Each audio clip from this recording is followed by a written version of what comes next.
You know the day destroys the night, night divides the day.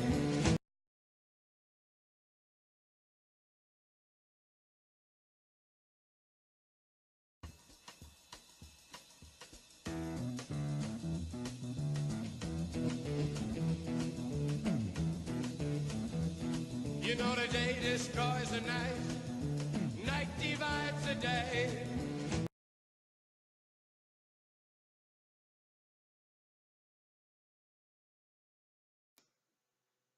Donc, bonjour à tous, on se retrouve pour toujours l'entretien de rentrée 2015, entretien d'actualité rentrée 2015, partie internationale. Donc là, c'est la deuxième partie. Tout à l'heure, j'ai fait la partie entretien de rentrée 2015, partie nationale, où j'ai abordé l'actualité française de ces 3 derniers mois. Cette fois, entretien d'actualité, rentrée 2015, partie internationale. Donc là, la partie internationale, je vous le dis tout de suite, ça se déroulera toujours. Enfin, ça pourra se dérouler différemment.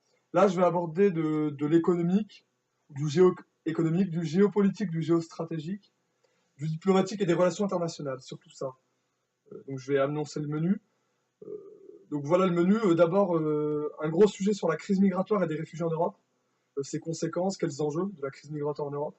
Ensuite, la crise grecque et les attitudes notamment de l'Allemagne, de l'Union européenne et de la Troïka, mais aussi des organisations internationales, et on parlera notamment de la personne de Tsipras.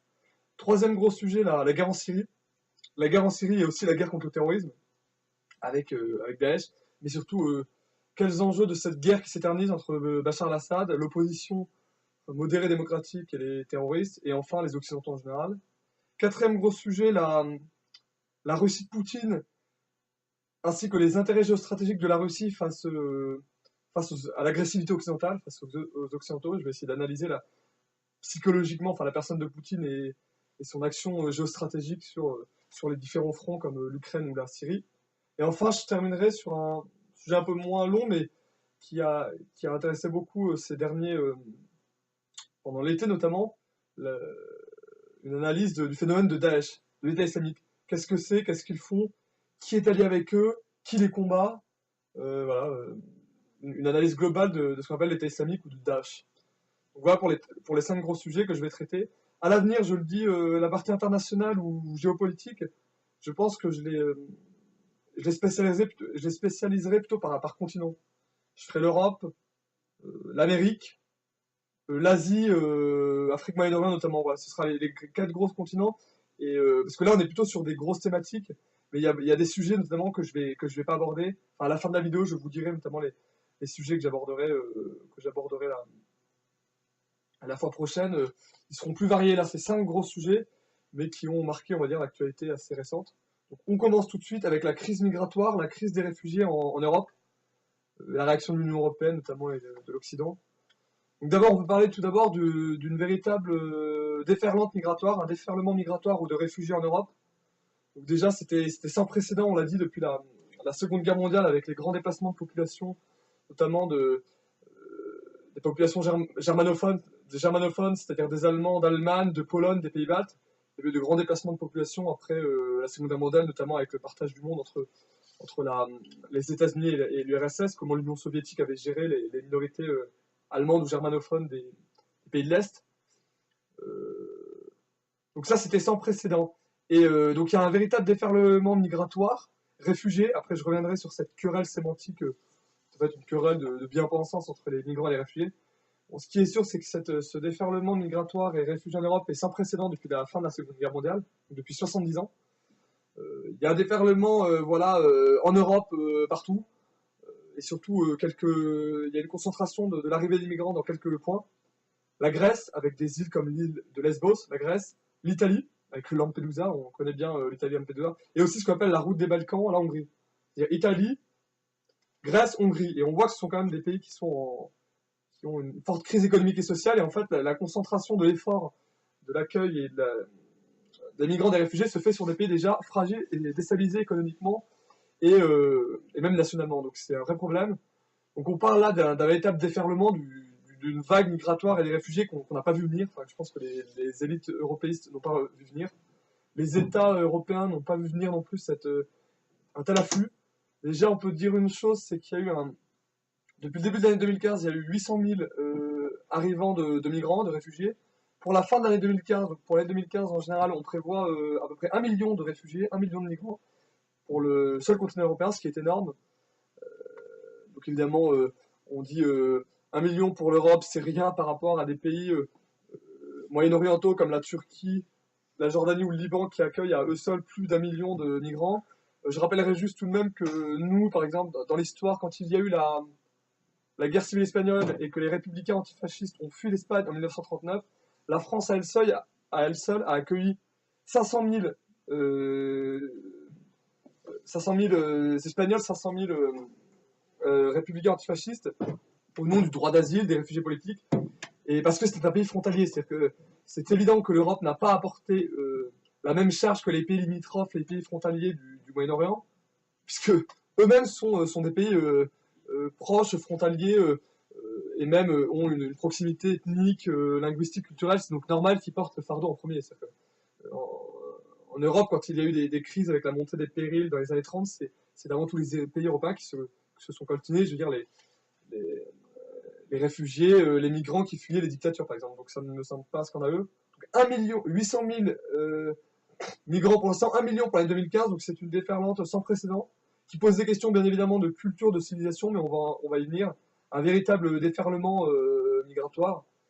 Je pense qu'on peut parler d'immigration-invasion, même si là il s'agit plutôt de réfugiés. On va revenir d'ailleurs sur la différence migrants-réfugiés, le droit d'asile, réfugiés, bon, on va y revenir, mais ce qu'il faut retenir, c'est véritablement un déferlement migratoire de réfugiés en Europe comme on n'en avait jamais vu auparavant depuis la fin de la Seconde Guerre mondiale, lié évidemment à des conflits au Moyen-Orient et en Afrique. On va y revenir. Mais tout d'abord, voilà, ensuite une querelle sémantique entre migrants et réfugiés. Alors ça, c'est assez drôle. Les médias, en août-septembre, nous ont abreuvé de bien distinguer les migrants et les réfugiés. Les migrants qui seraient des migrants économiques, qui fuiraient leur pays pour des raisons économiques, pour trouver un travail et de meilleures conditions économiques et sociales dans les pays européens. Distinguer ça des réfugiés. Les réfugiés qui seraient menacés de mort, qui auraient le droit à ce qu'on appelle le droit d'asile. Là, ce sont des réfugiés politiques qui auraient droit à ce qu'on appelle le droit d'asile pour des populations qui seraient menacées de mort dans leur pays pour des raisons de conflit, guerre civile, persécution ethnico-religieuse, génocide, etc. Puisqu'on voit bien que ces migrants, ces réfugiés viennent surtout de pays en guerre, en conflit. On a surtout pour ce qui est de l'Afrique, on a des Somaliens, des Érythréens, des Éthiopiens, donc Érythrée, Somalie, Éthiopie, c'est la corne de l'Afrique. L'Afrique noire est la corne de l'Afrique où il y a des persécutions, des guerres, des conflits, des guerres civiles. Donc ça, c'est une évidence. Eux ont le droit, en effet, au statut de réfugiés, droit d'asile, réfugiés politiques. Et ensuite, pour je dirais 80% des migrants ou des réfugiés qui viennent avant tout du Moyen-Orient et des pays en guerre, notamment Irak-Syrie. Irak-Syrie, l'Irak, l'Irak est aux mains aujourd'hui, c'est officiel, notamment par la prise de Mossoul, bientôt de Bagdad. L'Irak est aux mains de Daesh, de l'État islamique. L'État islamique, comme chacun sait, détruit, pille et tue aussi les infidèles, mais même des musulmans. Il tue les chiites, il tue ce qu'ils appellent les infidèles, ceux qui ne suivent pas strictement la loi coranique et leur conception archaïque de l'islam, mais ça, on va y revenir. Donc migrants, réfugiés, oui, querelle totalement politiquement correcte et stérile, puisque les réfugiés seraient donc des populations menacées de mort dans leur pays et qui fuiraient pour survivre et qui auraient donc droit au droit d'asile, quand les migrants seraient seulement des populations qui fuiraient une misère économique, qui ne seraient pas directement menacées de mort. Mais il est évident qu'un réfugié est avant tout un migrant, puisque ce sont des migrations. On parle de déplacement de population, de mobilité, de déplacement de population, de migration. Donc un réfugié est par évidence un migrant. C'est un migrant avec en plus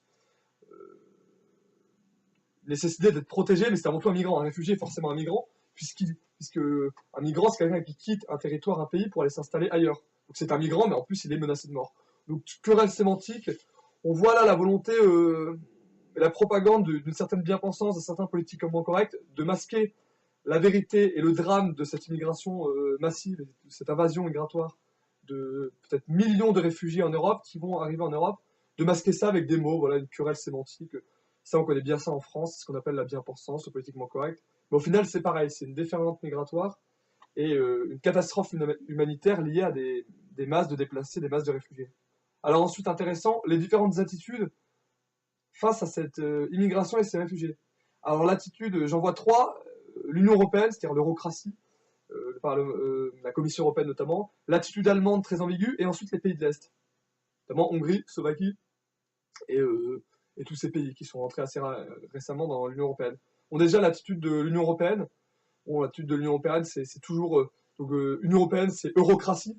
Quand je veux dire Union européenne, je parlais d'eurocratie, c'est-à-dire du pouvoir d'une oligarchie, d'une minorité oligarchique à la tête de l'Europe. Donc c'est principalement la Commission européenne et Jean-Claude Juncker. Donc, on a vu Jean-Claude Juncker au Parlement européen nous dire, voilà, toute honte bue, voilà, que les pays européens devraient prendre leur part du fardeau, que ce serait des centaines de milliers, peut-être même des millions, que c'est toujours un chantage au droit de l'homisme, à l'humanitarisme. Il faut les prendre en charge, il n'y a pas d'autre moyen, c'est les valeurs de l'Europe, les valeurs de droits de l'homme, les valeurs des sociétés plurielles, ouvertes, multiculturelles. L'Europe aurait, soi-disant, comme ça, une destinée manifeste, porterait des valeurs de droits de l'homme, de démocratie, d'accueil. Bon, ce n'est pas faux, mais on voit dire qu'il y a vraiment un chantage aux droits de l'homme pour nous faire accepter une situation intolérable qui est l'arrivée de centaines de millions en quelques mois de migrants et de réfugiés qui vont débarquer sur les côtes des pays européens et des pays européens qui seront submergés évidemment et totalement incapables de faire face à, je dirais, ce déferlement migratoire et des réfugiés. Mais on nous assène, voilà, les droits de l'homme, la tolérance, l'humanisme. Donc ça, c'est l'attitude de l'Union européenne, toujours une attitude, je dirais, technocratique, qui nie, je dirais, les spécificités, les réalités nationales, les problèmes de certains pays comme la Grèce, l'Italie, problèmes économiques et sociaux, ou même la France, qui fait fi des réalités nationales et des spécificités voilà, de chaque État, de chaque nation, et qui a une vision comme ça totalement globale et totalement mondialiste du fait migratoire. Chacun doit en prendre sa part avec cette idée des quotas, on va y revenir, les hotspots, des centres de réfugiés, on va trier les réfugiés, ensuite des quotas, chaque pays devra accepter son quota de migrants sans broncher. Sinon il sera mis au banc de la communauté européenne. Donc ça c'est pour l'Union européenne, une attitude voilà, totalement condescendante, méprisante de la part notamment de Jean-Claude Juncker pour les nations récalcitrantes. Très intéressant ensuite l'attitude allemande, de l'Allemagne. On voit très bien, on a vu des scènes de liesse, de joie à Munich, à Berlin, dans les gares à Munich, des Allemands qui, avec une joie comme ça d'accueillir les migrants et les réfugiés, on a tous glosé sur le fait qu'il s'agirait d'un sentiment de remords, de culpabilité de l'Allemagne. Je n'en suis même pas sûr par rapport à son passé du nazisme et de la persécution et du génocide des Juifs. Ce serait le surmoi, comme on dit, le surmoi, la conscience, un sentiment de culpabilité qui s'exprimerait. C'est pour ça que les Allemands seraient tellement généreux, tellement humains, parce qu'ils auraient toujours ce poids, cette culpabilité de l'horreur et des massacres nazis en Europe. Alors moi, j'en suis même pas sûr, parce qu'en fait, on voit que derrière les populations, derrière la joie des populations allemandes, qui est sans doute spontanée, parce que les Allemands sont sans doute généreux, accueillants, acquis à la société multiculturelle, on voit la volonté du grand patronat, et à travers le grand patronat, la volonté d'Angela Merkel. D'Angela Merkel, c'est-à-dire du pouvoir et du gouvernement allemand, de la CDU, c'est-à-dire des conservateurs, d'imposer l'immigration à toute force d'imposer l'immigration de masse et les réfugiés en Allemagne, mais aussi en Europe, parce qu'on voit très bien que l'Allemagne aujourd'hui, l'Europe en fait est allemande, on est dans le 4e Reich comme disent certains, l'Europe est totalement allemande, c'est l'Allemagne qui dicte ses règles en matière économique, fiscale, financière et même migratoire. Finalement, plus personne n'a de souveraineté en Europe sauf l'Allemagne. L'Allemagne dicte sa loi parce que l'Allemagne c'est une question de rapport de force, hein, et la grande puissance économique industrielle en Europe. Donc elle a les clés pour imposer sa volonté. On voit très bien même que Juncker est à la traîne derrière Merkel. C'est Merkel qui fait son petit jeu. Et on voit la volonté de l'Allemagne d'imposer en Allemagne, au nom des droits de l'homme, des valeurs universelles, de la générosité, du droit de l'homisme et de l'humanitarisme, d'imposer une migration de masse dans son pays. Et à terme en Europe, puisqu'on voit très bien que l'Allemagne a menacé la France, on devra nous aussi prendre notre part du gâteau, puisque l'Allemagne a annoncé 800 000 migrants. En un an, l'Allemagne se propose d'accueillir 800 000 migrants et 800 000 réfugiés pour la seule Allemagne. On se doute que la France, ce sera beaucoup plus, puisque la France a promis de prendre 25 000 ou 30 000, je ne sais plus, migrants réfugiés. On se doute que ce sera beaucoup plus. Si l'Allemagne prend 800 000, la France, ce sera évidemment des centaines de milliers. Donc l'Allemagne pousse à l'immigration-invasion, pousse à une Europe totalement ouverte, sans frontières, et voilà. Et derrière, il y a surtout l'idée, derrière les droits de l'homme, derrière les droits de l'homme et l'humanité, il y a surtout quelque chose de bien plus machiavélique, quelque chose de bien plus cynique, que sont les intérêts économiques bien sentis de l'Allemagne. C'est-à-dire qu'en vérité, l'Allemagne a des intérêts économiques, elle a une faible natalité, pas d'accroissement démographique, en gros, ils ne font plus d'enfants, et elle a besoin de main-d'œuvre, puisqu'elle a une industrie et une économie florissante, une industrie totalement florissante, avec des excédents budgétaires, commerciaux, tout ce que vous voulez, et que donc l'Allemagne a deux facteurs, c'est pour ça qu'elle a besoin d'immigrés, elle a besoin d'une main-d'œuvre pour travailler dans ses usines, une main-d'œuvre de mâles, d'hommes qualifiés, puisqu'on voit très bien que ces migrants sont avant tout des jeunes mâles, des jeunes hommes. Il y a peu de familles, il y a peu de femmes, quelques enfants, mais ce sont surtout des jeunes hommes d'une vingtaine, trentaine d'années. On voit donc que derrière, c'est toujours cette vision purement économiste de les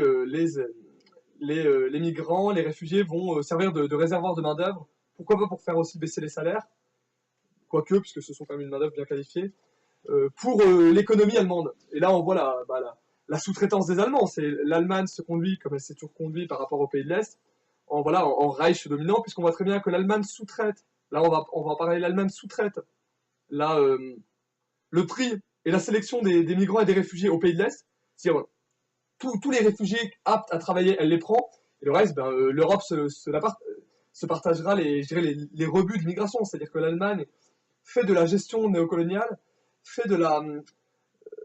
elle applique ce qu'elle a toujours fait dans les pays de l'Est, c'est-à-dire de la sous-traitance aux pays comme aux pays d'Europe de l'Est et d'Europe orientale. Et en fait, derrière les droits de l'homme et le discours humanitaire de Merkel, Angela Mutti Merkel, hein, derrière la joie, il y a avant tout des intérêts économiques bien sentis. C'est-à-dire une démographie, une natalité en berne en Allemagne, les Allemands ne font plus d'enfants, et une volonté derrière sans doute du grand patronat, mais j'en parlerai du grand capital allemand, et des intérêts économiques et industriels allemands, voilà, de faire travailler une main-d'œuvre, puisque les Allemands ont peu de chômage et beaucoup d'emplois à pourvoir. Et enfin, l'attitude des pays de l'Est. C'est très intéressant. On a eu un autre type d'attitude qui était les pays de l'Est.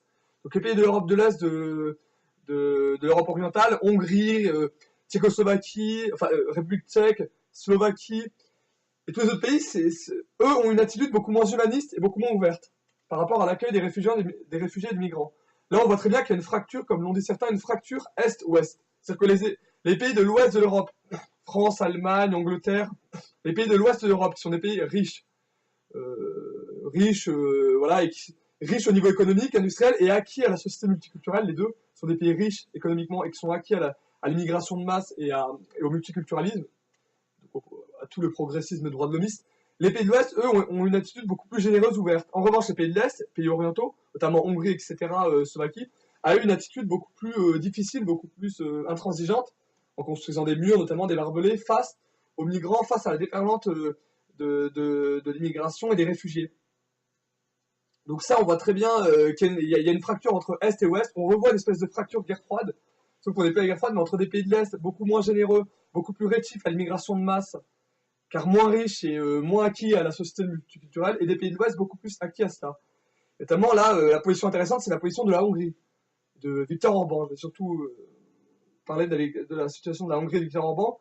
Donc Viktor Orban, c'est le leader un peu autoritaire et nationaliste de la Hongrie, beaucoup, qui lui est le seul finalement en Europe à être un dirigeant assez nationaliste, assez autoritaire, qui se bat réellement pour les intérêts de son pays, et qui lui, au-delà des droits de l'homme, du discours droit de l'homiste et humanitariste et d'accueil, d'ouverture, de générosité, Viktor Orban, lui, a une position beaucoup plus stricte avec, on a vu l'édification de murs de barbelés, d'ailleurs payés par l'Union Européenne, c'est-à-dire que l'Union Européenne diabolise la Hongrie, mais en même temps lui paye ces murs de barbelés, puisque c'est la question on est vraiment des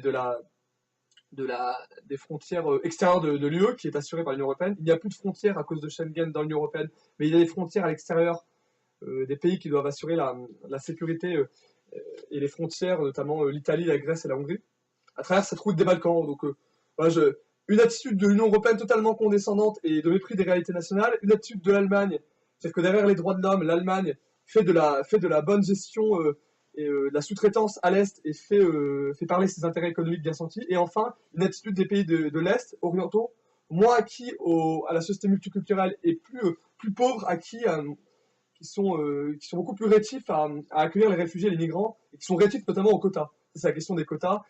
On l'a vu, si la Hongrie n'accepte pas les quotas, l'Union Européenne et l'Allemagne leur feront accepter les quotas à marche forcée, notamment en leur faisant un chantage à l'économie, moins de financement de projets en Hongrie, moins de financement de projets de routes, d'infrastructures par l'Union Européenne. Donc là, on voit un bras de fer entre les pays de l'Est d'un côté et l'Allemagne et l'Union européenne de l'autre, avec voilà, une fracture Est-Ouest, c'est évident, et les différentes réactions.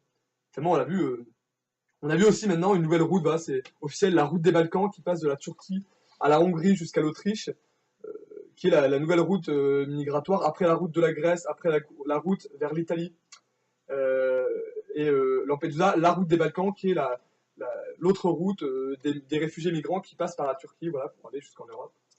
Donc voilà pour les différentes attitudes. Ensuite, oui, je voulais revenir oui, sur la photo du petit Thaïlande. La puissance et le choc des images et derrière la propagande médiatique de l'Europe. On a vu avec la photo du petit Thaïlande, là, c'était ce petit enfant, horrible, hein, photo du petit enfant turc qui s'est noyé, et ces photos qui ont circulé partout au début du mois de septembre. On voit que derrière la photo du petit Thaïlande, il y a la puissance et le choc des images, et derrière, qu'il y avait une volonté sans aucun doute préparée. Hein. C'est comme quand il y a eu les attentats de Charlie Hebdo, il y a eu ces slogans je suis Charlie, je suis Charlie.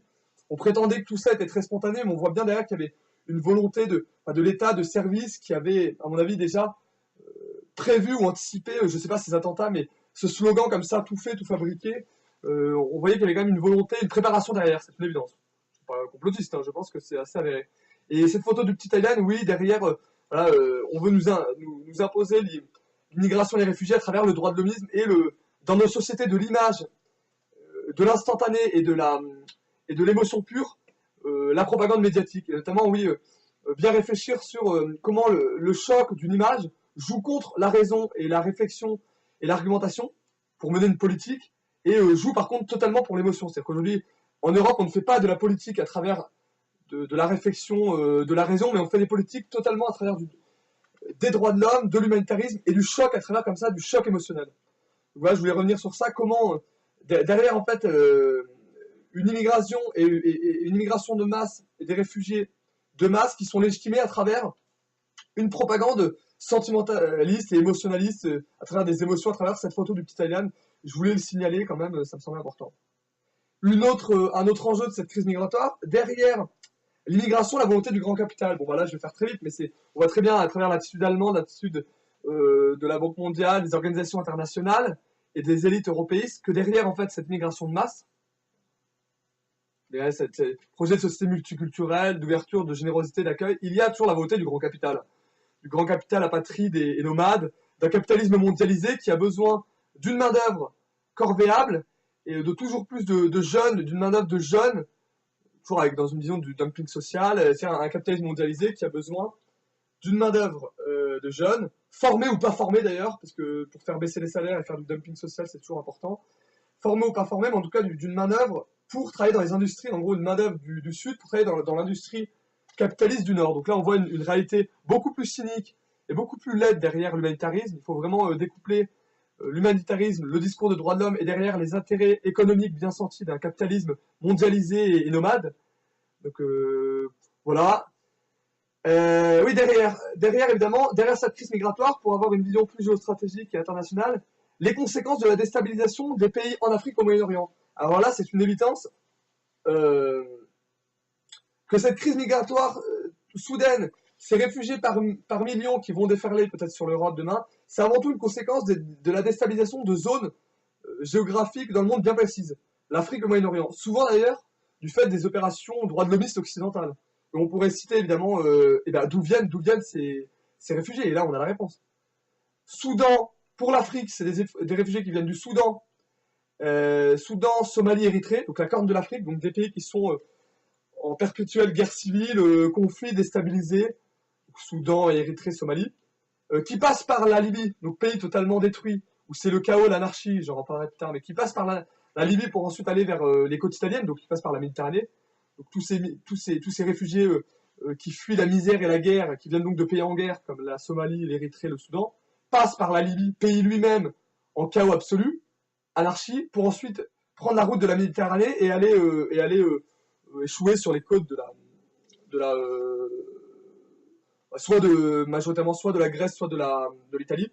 Donc là, on voit cette conséquence de la déstabilisation politique de zones entières et d'États, des fois par le fait des Occidentaux comme la Libye, et quant au Moyen-Orient, c'est évident, c'est la conséquence directe de la guerre en Syrie, en Irak, et du phénomène Daesh, qui depuis un an a quasiment gangréné tout le Moyen-Orient, comme je vous l'ai dit, je vais en reparler, mais Daesh aujourd'hui a pris quasiment le contrôle de l'Irak, en tout cas de Mossoul, qui est une des grandes capitales historiques de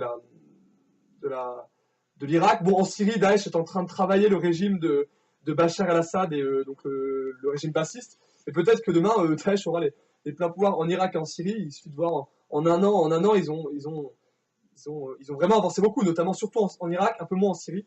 Et puis la Syrie, il y a encore un État syrien, donc ça compte un peu plus. Et voilà, donc derrière cette crise migratoire, la responsabilité totale des Occidentaux et des Européens, avec pas toujours, hein, des fois c'est des guerres qui sont intra-régionales, mais souvent, voilà, avec la déstabilisation de pays comme la Libye notamment, où derrière on paye les interventions occidentales folles des États-Unis et notamment des Anglais. Dans cette région du monde, je tenais à le dire, ça me paraît être correct. Autre chose, oui, derrière l'idée aussi, le grand remplacement. Et c'est un fantasme ou une réalité? On parle souvent du grand remplacement, bon, ce sont des concepts plutôt d'extrême droite, bon, on voit Zemmour, Éric Zemmour, Renaud Camus, des intellectuels français qui parlent de grand remplacement.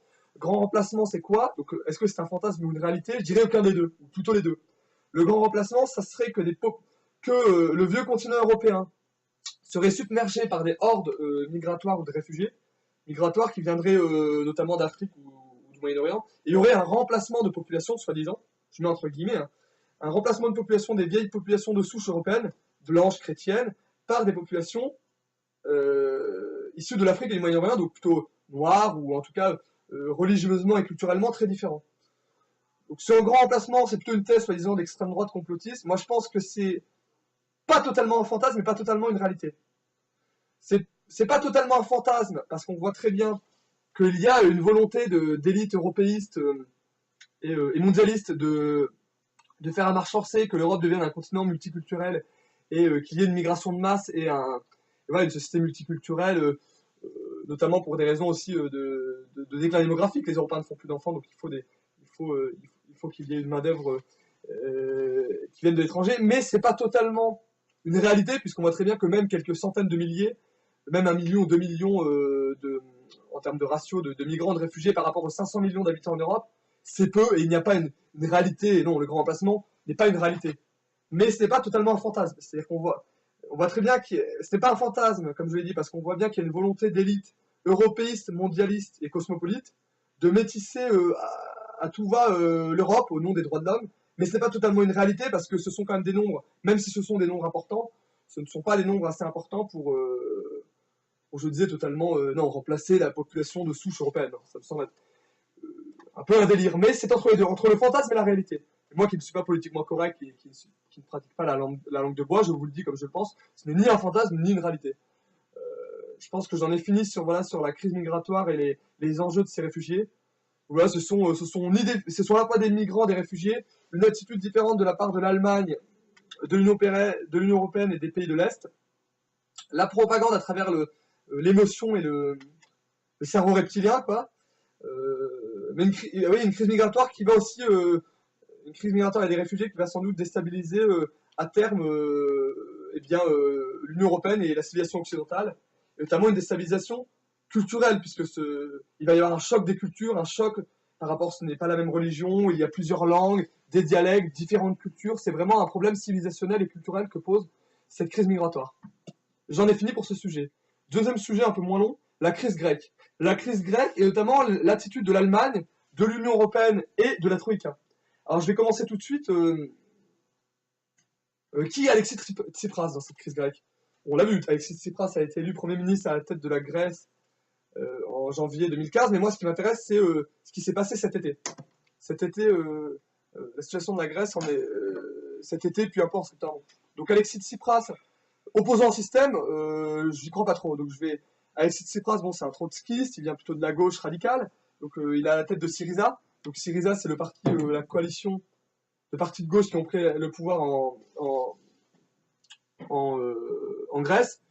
Donc Tsipras, certains souverainistes, altermondialistes, gauchistes ont eu quelques espoirs à Alexis Tsipras. Je parlerai ensuite du référendum. On voit bien en fait que Tsipras est plutôt un traître, travaille plutôt pour l'oligarchie mondialiste et travaille plutôt main dans la main en fait avec la Troïka, l'UE et l'Allemagne. C'est-à-dire que là aussi c'est un vaste jeu de rôle, un vaste théâtre démocratique. Tsipras serait en fait le fauné de l'oligarchie mondialiste à travers lequel la Troïka, les puissances financières et bancaires qui voudraient mettre à genoux la Grèce. Bon, j'ai rien de plus à dire sur ce type. Je vais en reparler après à travers le référendum qu'il a fait avaler à son peuple pour ensuite le trahir. Mais Tsipras, ce qui est sûr, n'est pas vraiment, ne semble pas être une alternative sérieuse à son pays. Il me semble plutôt être un trotskiste. En plus, on a vu qu'il était totalement favorable à l'immigration de masse. Il a une vision, il n'a pas une vision totale de la souveraineté, même s'il a essayé de s'opposer aux créanciers. Bon. Non, le personnage plus intéressant me semble être Varoufakis. Là, c'est la révélation. Notamment, Varoufakis viré du gouvernement grec. Alors ça, on l'a vu, après avoir parlé du traître de Tsipras, Varoufakis, qui lui était ministre de l'économie et des finances dans le premier gouvernement de Tsipras, a été mis sur la touche et viré du gouvernement grec fin d'été là. Puisque Varoufakis, lui, gênait. Puisque Varoufakis, lui, incarne l'aile gauche, et même d'extrême gauche de Syriza, l'aile anti-mondialiste, ou altermondialiste, l'aile anti-austérité, qui critique les politiques d'austérité, qui critique la domination et la dictature de la Troïka, c'est-à-dire et de l'Allemagne, sur l'Europe, donc une Europe allemande. Donc c'est un type assez sérieux, assez crédible à mon avis, qui vient là aussi d'extrême gauche, qui est l'aile gauche donc de Syriza, et qui a été viré du gouvernement par Tsipras, eh bien tout récemment là, dans le courant du mois de septembre, parce que sa ligne souverainiste, anti-austérité gênait trop le gouvernement, le gouvernement grec dans sa négociation avec l'Allemagne et la Troïka. La Troïka, je rappelle rapidement, c'est le pouvoir de trois instances internationales, la Commission européenne, l'UE, la Banque mondiale, qui fait des prêts comme ça aux pays endettés, la Banque mondiale, et le FMI, le Fonds monétaire international, qui est la super banque mondiale. Donc c'est toutes ces organisations, mais je vais en parler, toutes ces organisations internationales mondialistes, et voilà, qui sont en train de mettre la Grèce à genoux. Donc voilà pour les deux individus forts de la Grèce, Tsipras et Varoufakis. Varoufakis, personnage intéressant, qui, on l'a vu, est allé en France auprès de Jean-Luc Mélenchon et Arnaud Montebourg, qui incarnent l'aile aussi gauche, anti-libérale et anti-mondialiste en France, pour bien montrer que voilà, son combat était un combat de l'Europe entière, d'une union des gauches contre la violence du capital et la violence des politiques d'austérité et notamment de l'Allemagne. Varoufakis nous a bien dit que après la Grèce, la première cible, la première victime de l'Allemagne serait bien sûr la France, son État-providence et sa protection sociale, pour enfin casser l'exception sociale et économique à la française.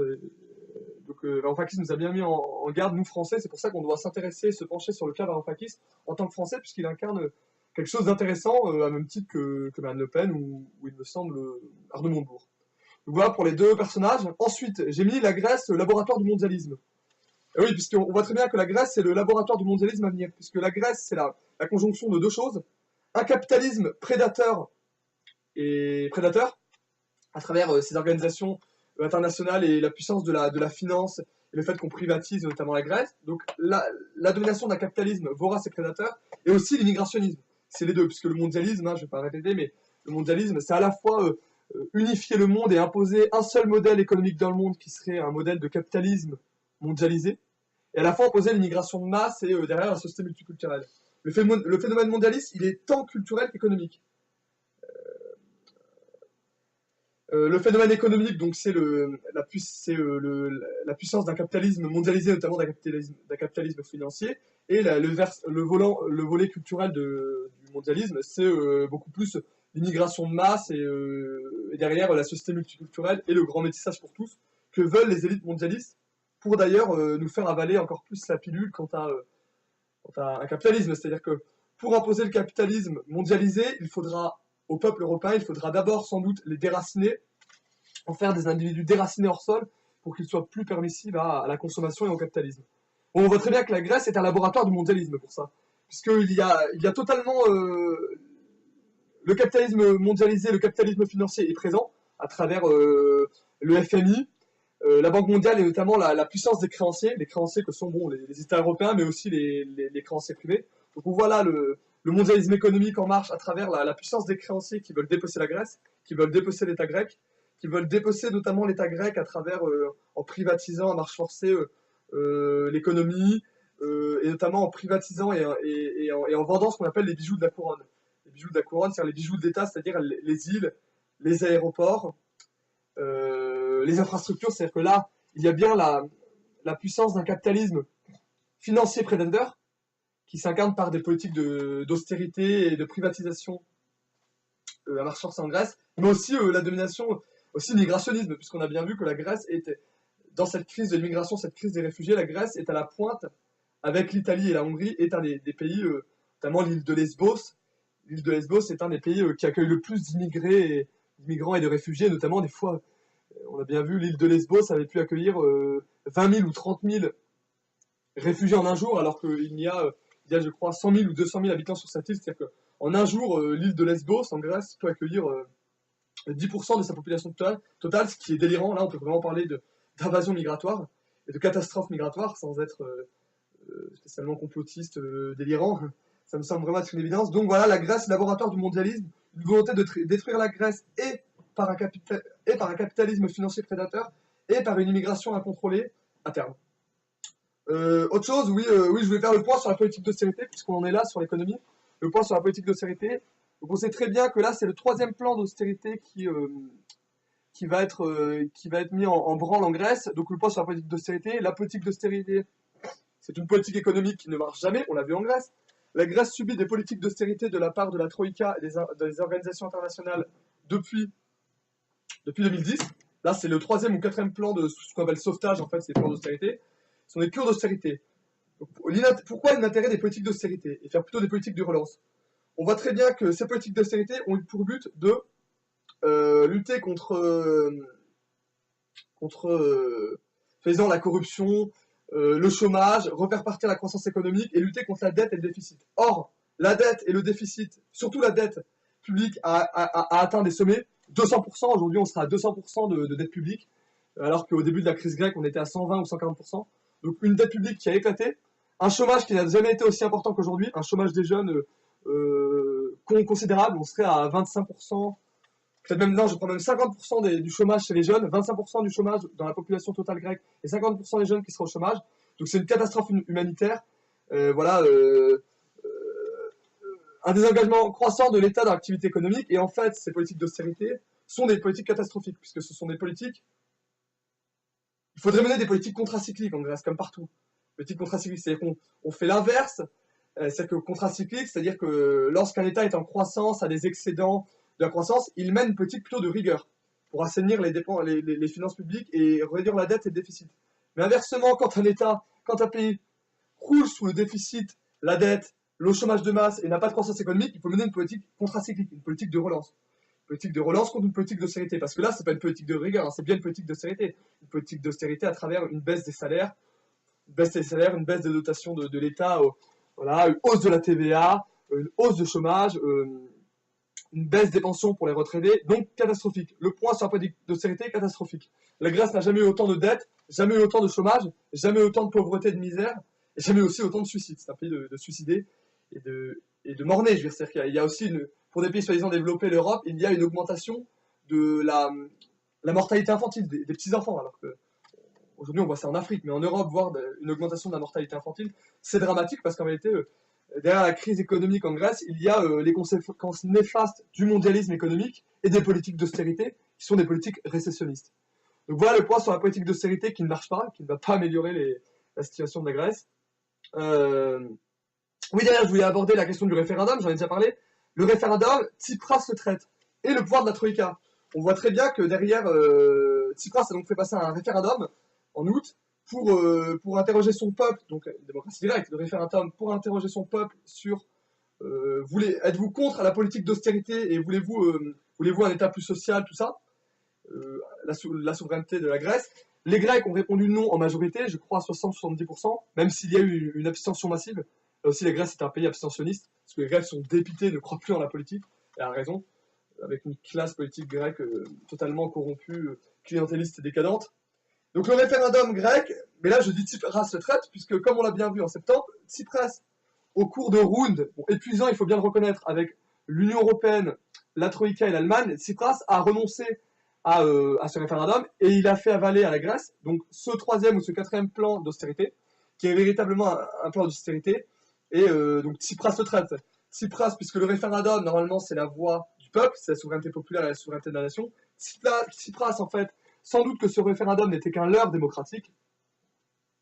Et voilà. Et la Grèce est soumise à à une pression du mondialisme et soumise à une pression de l'eurocratie à travers l'Union européenne, la Troïka et l'Allemagne, avec une politique austéritaire encore pire, hein, donc renforcement de l'austérité à travers, donc je l'ai dit, hein, privatisation des aéroports, des îles, des infrastructures, baisse des dotations de l'État aux collectivités, hausse de la TVA, des impôts en général, baisse des salaires des fonctionnaires, baisse des pensions de retraite.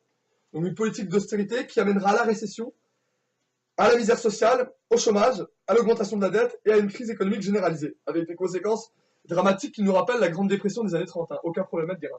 Là, on se croirait vraiment revu à la Grande Dépression. C'est une économie récessionniste, pas de croissance, un chômage massif, une pauvreté, une misère, une explosion des dettes et une mise en coupe réglée de la souveraineté des nations par les forces économiques et financières. Donc voilà, référendum, donc c'était pour dire que Tsipras, il ne faut plus avoir confiance à mon avis en Tsipras. Tsipras a trahi la volonté du peuple grec et la souveraineté de la Grèce en soumettant son pays à un plan d'austérité encore plus forcené, encore plus violent que les précédents. Et enfin, je voulais peut-être dire, oui, voilà, qui sont les bourreaux de l'Allemagne, qui sont les bourreaux de la Grèce, pardonnez-moi, là, c'est révélateur, qui sont les bourreaux de la Grèce? Eh bien, comme on dit, à qui profite le crime?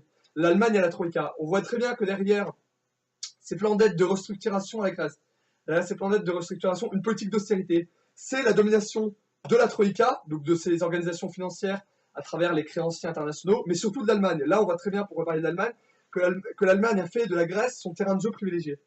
C'est-à-dire que l'Allemagne veut imposer l'ordolibéralisme, sa vision du libéralisme, l'ordolibéralisme dans toute l'Europe, veut imposer ce qu'on appelle la politique du monétarisme, donc une politique d'austérité, veut imposer les politiques d'austérité, veut imposer l'orthodoxie budgétaire et en matière de déficit et de finances. Donc c'est une catastrophe. Pour finir, voilà, la souveraineté de la Grèce et la souveraineté de la Grèce et du peuple grec bâillonné par Tsipras, traître, par l'Union européenne et ce qu'on appelle la Troïka, c'est-à-dire les organisations financières et les créanciers de la Grèce, qui vont mettre à genoux la Grèce. Et oui, derrière la politique d'austérité se profile la violence de l'Allemagne. Sans être délirant, je pense qu'on peut parler quasiment d'un quatrième Reich, voilà, qui impose des réformes encore plus lourdes, une politique d'austérité, des réformes ultralibérales et austéritaires, demandées par des gens qui sont non élus, un gouvernement élu qui lui a trahi son peuple qu'il avait élu. C'est un truc totalement improbable, incroyable. Et donc voilà, donc l'Allemagne finalement a tous les pouvoirs en Grèce, et d'ailleurs on a pu le vérifier, puisque qui a profité des privatisations massives des aéroports, des infrastructures et des autoroutes en Grèce? L'Allemagne, puisque l'Allemagne a acheté à très bas coût finalement toutes ces privatisations de la Grèce. Donc derrière, à qui profite le crime? À l'Allemagne évidemment et à la Troïka. Mais on voit très bien que là, on voit bien la vision de l'Allemagne toute puissante en Europe, qui veut imposer sa loi, notamment aux pays du Sud récalcitrants. Et je vais finir juste sur une note, pas joyeuse, mais une note plutôt géopolitique. C'est-à-dire que l'Allemagne, voilà, l'Allemagne, la Troïka, une note plus géopolitique. C'est-à-dire qu'on a vu aussi le rapprochement de Tsipras avec la Russie. Pourquoi? Pour des raisons culturelles, puisque Moscou comme Athènes, c'est-à-dire la Grèce comme la Russie, sont des nations et des peuples orthodoxes. Slaves et orthodoxes. Slaves pour la culture, orthodoxes pour la religion. Ce sont des Slaves et des chrétiens orthodoxes. Et là, on a vu au début de l'été, et encore plus se préciser cette alliance très intéressante entre la Russie et la Grèce, entre Tsipras et Poutine. Donc la Grèce sortant un peu de l'européisme et de l'atlantisme et de la soumission aux États-Unis d'Amérique, et la Grèce se rapprochant évidemment de la Russie pour des raisons culturelles, ethniques et religieuses. Hein. La chrétienté orthodoxe, ils sont slaves, et ils partagent la Russie comme la Grèce, je pense, partagent une vision relativement anti-mondialiste et alternative, on va dire, au libéralisme mondialisé, à cette vision occidentale du libre-échange, de la mondialisation, de l'atlantisme. Donc voilà, je voulais finir sur ça, et notamment cette note géopolitique est importante, puisqu'on voit bien que Tsipras, notamment par rapport à la Turquie, la Grèce est véritablement, même si c'est un petit pays, un petit PIB, mais menace, est véritablement un verrou stratégique par rapport à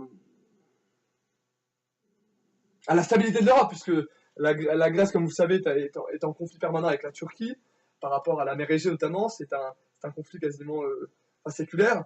Et donc, c'est très intéressant de voir si Tsipras se rapproche de Poutine et de la Russie, de voir des enjeux derrière plus géostratégiques, plus géopolitiques derrière la seule crise économique. Parce que là, la crise économique, les créanciers, il y aurait un rapprochement géostratégique et diplomatique entre la Russie et la Grèce pour des raisons culturelles, mais aussi pour des raisons géostratégiques. Donc on va suivre ce dossier. Voilà pour la crise grecque, j'en ai terminé. Troisième sujet, oui, important, la guerre en Syrie. Donc là, je vais aborder plusieurs points. Alors déjà, oui, la guerre en Syrie contre où on est Bachar al-Assad. Donc déjà, oui, 4 ans de guerre en Syrie, pourquoi? Oui, je vais aborder ça rapidement.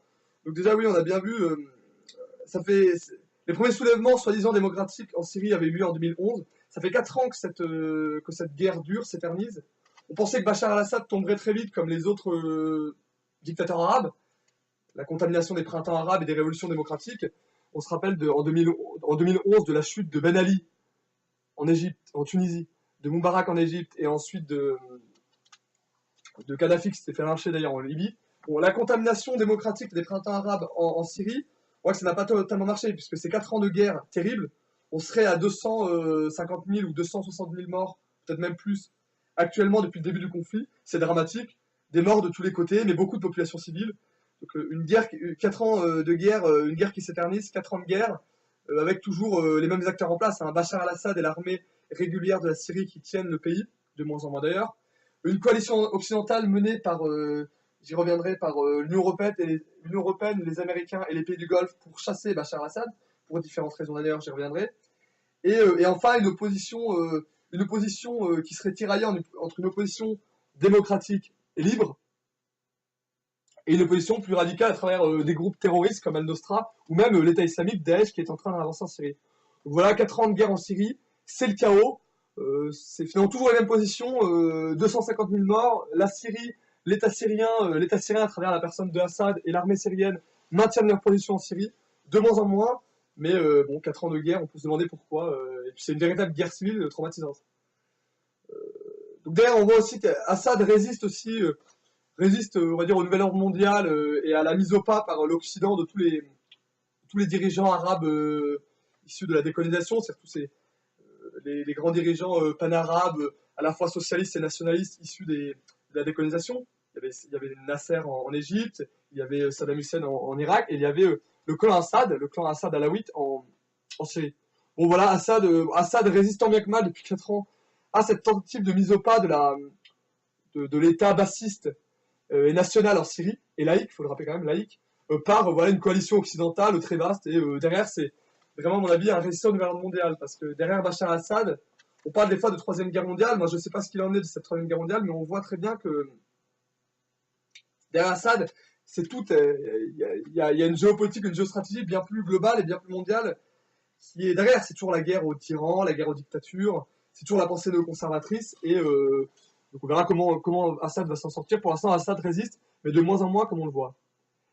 Oui, derrière ça, il y a la coalition occidentale. Donc là, ça y est, la coalition occidentale qui est une coalition là totalement d'intérêts divergents. Une coalition, on peut dire, totalement pléthorique. Puisque dans cette coalition occidentale contre la Syrie de Bachar al-Assad, on avait Daesh, donc l'État islamique, qui sont soi-disant nos ennemis, les Occidentaux, donc l'Union européenne et les États-Unis, on va dire c'est surtout une coalition atlantiste, et même des pays du Golfe. Les pays du Golfe comme les pétromonarchies, comme l'Arabie Saoudite et le Qatar, qui elles sont sur un modèle wahhabite salafiste, et qui sont des dictatures, enfin des dictatures sunnites qui veulent mettre à mal un leader laïque, un leader national. Parce que voilà, l'Arabie Saoudite et le Qatar sont des pétromonarchies wahhabites et salafistes, c'est-à-dire qu'ils pratiquent un islam radical, et ces deux pays ont une volonté de répandre l'islam radical et leur vision de l'islam politique et radical dans le monde, et notamment Bachar al-Assad est l'un des derniers grands dirigeants arabes laïques et socialistes, ce qu'il en reste, mais en tout cas laïques. On voit cette coalition totalement hétéroclite entre voilà, Daesh, l'Occident et les pétromonarchies du Golfe. On pourrait s'interroger sur est-ce que c'est pas un billard à 3 bandes, qui finance qui est allié avec qui, puisque dans cette coalition, il y a des ennemis jurés, quoi, mais un peu comme pendant la Seconde Guerre mondiale, Staline s'est allié avec Roosevelt contre Hitler, mais là c'est quand même une coalition assez brinque-ballante. Je sais pas si tout ça va tenir, il faudra suivre tout ça. Un autre sujet, Oui, donc on va analyser quelles sont les forces en présence, hein. Donc qui sont les alliés d'Assad? La Russie et l'Iran. Qui sont les ennemis d'Assad?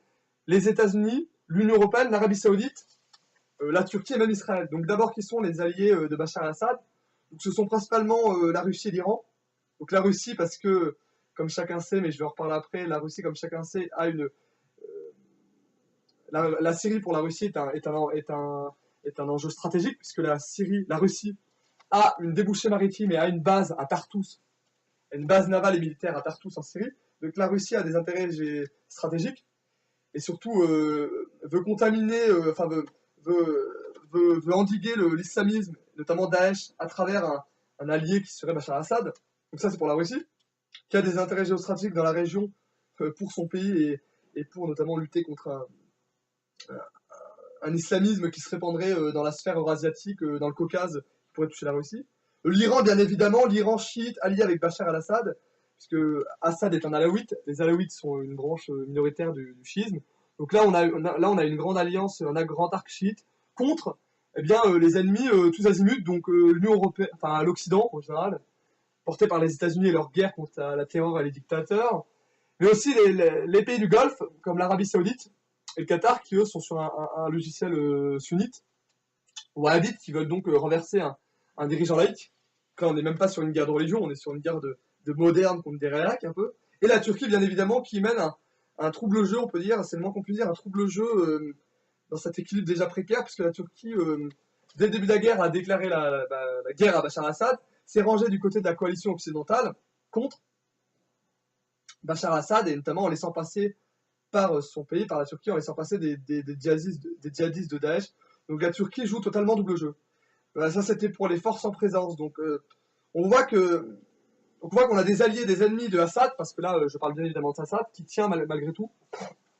Des alliés et des puissances régionales comme l'Iran, l'Arabie Saoudite, la Turquie, et des puissances plus mondiales comme la Russie, l'Union Européenne ou les États-Unis. Donc pour résumer, voilà, oui, des alliés, des ennemis. Des alliés plutôt de circonstances comme Bachar al-Assad, des alliés de circonstances comme la Russie et Poutine, pour des raisons tant géostratégiques par rapport à la base navale et militaire, tant géostratégiques que pour des raisons de culture, de religion, puisque Poutine craint l'islamisme et il pense que Bachar al-Assad et l'État bassiste syrien sera un rempart à l'islamisme. L'Iran, bien évidemment, fait l'alliance avec son cousin chiite, donc dans une vision, une alliance religieuse comme ça, un arc chiite, qui irait de Téhéran à Damas.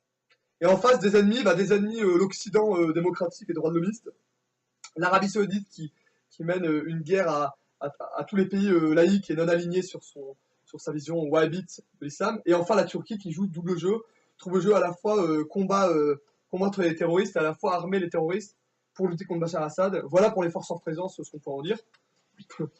On n'est pas bien, donc tout ça est très complexe. Une imbrication de puissances régionales et mondiales. Oui, je voulais dire aussi bientôt la Syrie sans doute un nouvel Irak, c'est-à-dire un chaos, une anarchie, une déstabilisation généralisée du pays. Parce que bon, et à qui profitera le crime? Là, au terrorisme. C'est qu'on voit très bien que la Syrie, comme l'Irak, est un pays qui n'en est quasiment plus un. C'est-à-dire que Bachar al-Assad, à travers son armée, son État, ses sbires, son clan, tient malgré tout le pays. Mais selon des personnes qui seront récentes, des journalistes d'investigation qui se sont rendus récemment en Syrie, je pense à Georges Malbruno pour la France, qui sont des journalistes d'investigation qui se sont rendus en Syrie. Apparemment, Bachar al-Assad et l'armée syrienne ne tiendraient quasiment peut-être 30 ou 40% du territoire syrien. Ce qui veut dire que l'État syrien et Bachar al-Assad ont une souveraineté et ont un pouvoir sur 30 ou 40% du territoire. Le reste, les 60-70% du territoire syrien, serait livré et aux forces soi-disant démocratiques modérées, comme l'armée syrienne libre, sur laquelle on va peut-être revenir, et qui n'existe pas, 3 mots, 3 mensonges. C'est un peu comme réserve fédérale américaine, ou armée syrienne libre, c'est une armée de mercenaires d'étrangers, payés par l'étranger, avec au dernier recensement une vingtaine de nationalités.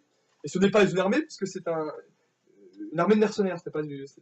L'armée de Bachar al-Assad est une armée officielle, c'est une armée d'État. Donc beaucoup d'escroqueries là-dedans. Donc armée syrienne libre, voilà, il n'y a pas beaucoup de positions modérées. C'est ce que je voulais dire. Donc la Syrie bientôt comme l'Irak, bientôt un pays aux mains des djihadistes, et notamment du terrorisme de Daesh, puisque bon, le Daesh a une plus grande pénétration, une plus grande influence en Irak, notamment en ayant pris Mossoul, mais on voit très bien que demain ou après-demain, Daesh peut être sans aucun problème à Damas, hein, et peut prendre le contrôle de Damas. Donc la Syrie, un chaos maîtrisé, un pays totalement déstabilisé par les pays occidentaux, par Bachar el-Assad aussi, qui est aussi évidemment responsable de la guerre civile, et un djihadisme et un terrorisme qui menace le pays à travers Daesh, qui est en train de rentrer dans la Syrie comme dans du beurre. Donc voilà, la Syrie chaos prochain. Ce qui est sûr, donc pour reparler ensuite des forces en présence entre modérés et islamistes, c'est que c'est une vaste blague. Aujourd'hui, à mon avis, depuis au moins 2012-2013, il n'y a plus que des forces radicales. C'est toujours comme ça dans une guerre civile, dans une guerre, hein. On a vu ça, nous, pendant la Révolution française, on a vu ça pendant la Révolution bolchevique. Ce sont toujours, quand une guerre civile s'éternise, ce sont toujours les forces les plus radicales, les plus extrémistes qui gagnent, et ce sont toujours les forces les plus modérées, les plus centristes, qui sont décapitées. Donc là, oui, les forces terroristes ou djihadistes en présence, on a le front Jabal al-Nusra, qui est une espèce d'Al-Qaïda du pauvre, un peu, enfin, un dominion d'Al-Qaïda en Syrie et en Irak. On a ça, et on a surtout évidemment Daesh. Voilà, Daesh, État islamique, qui depuis un an progresse en Irak et en Syrie. Donc ça, c'est pour la menace terroriste et djihadiste. Et pour la menace, ouais, l'opposition plus modérée, alors là, c'est une vaste blague, puisqu'on aurait soi-disant l'armée syrienne libre, comme je vous l'ai dit, 3 mots, 3 mensonges. Hein. Ce ne sont pas des Syriens, ce n'est pas une armée, ce sont des mercenaires stipendiés par l'étranger. Et dedans, il y aurait même, dernières informations, des groupes, ce qu'on appelle les rebelles, mais les rebelles sont en fait des groupes aussi peut-être contaminés, infestés par des groupes plus radicaux, affiliés à une organisation terroriste comme Al-Qaïda ou Daesh. Donc les rebelles, l'opposition modérée, il faut, je pense, arrêter de croire à ce beau rêve. Je pense qu'il n'y a plus d'opposition modérée. Donc c'est Bachar el-Assad ou Daesh, il faut choisir. Le dictateur ou le djihadisme. Mais comme disait Hannah Arendt, il y a les tyrans et il y a la dictature. Il y a le totalitarisme. Que Bachar el-Assad soit un dictateur ou un tyran, c'est une certitude. Que Daesh est un projet totalitaire, diabolique, c'est aussi certifié. Pour finir sur la guerre en Syrie, parce que le temps avance, oui, je voulais parler de la déclaration à l'ONU. On a vu là en septembre, c'est la grosse info, c'est pour ça d'ailleurs que je voulais parler de la guerre en Syrie. La déclaration à l'ONU et une grande conférence à l'ONU pour réunir autour de la guerre en Syrie. On a vu notamment la Russie de Poutine, la France de Hollande et l'Amérique d'Obama. Je vais revenir rapidement là-dessus pour clore le sujet sur la guerre en Syrie. On a vu en effet en septembre là, qu'il s'est ouvert une grande tribune, une grande conférence aux Nations Unies, à l'ONU, pour parler justement de 4 ans de guerre en Syrie, que faire, qui soutenir, s'allier avec Bachar el-Assad, donc s'allier avec le diable contre l'État islamique, contre Daesh, qui serait la nouvelle menace planétaire internationale. Donc là, c'est formidable. On a eu trois interventions différentes de 3 chefs d'État différents qui montrent 3 positions différentes sur le conflit syrien et l'attitude à adopter face à Assad et à Daesh. D'abord Hollande, Obama puis Poutine. Donc Hollande est monté à la tribune de l'ONU pour parler au nom de la France. Donc Hollande sur une position totalement néoconservatrice et de droit de l'hommiste. Guerre aux tyrans, guerre aux dictateurs, privilégier le droit international, les droits de l'homme. Hollande a évoqué en parlant de Assad le bourreau contre les victimes. On ne peut pas. Hollande a eu cette grande phrase, cette grande envolée lyrique dont il a le secret. On ne peut pas faire coexister ensemble le bourreau et les victimes. Le bourreau étant Assad et les victimes étant les victimes de Assad. Donc une prestation de Hollande assez calamiteuse, je dois dire, totalement dans la veine droit de l'hommiste. De l'ingérence humanitaire, bon, on connaît tout ça. Une vision totalement néoconservatrice, puisque aujourd'hui, c'est une position totalement affichée de la France, c'est plus néoconservatrice que les Américains eux-mêmes, ce qui est quand même incroyable. Une position droit de l'hommiste et néoconservatrice. Pas d'alliance avec Assad, le nini, là, c'est comme le nini pour la politique. Pas d'alliance avec Assad, pas d'alliance avec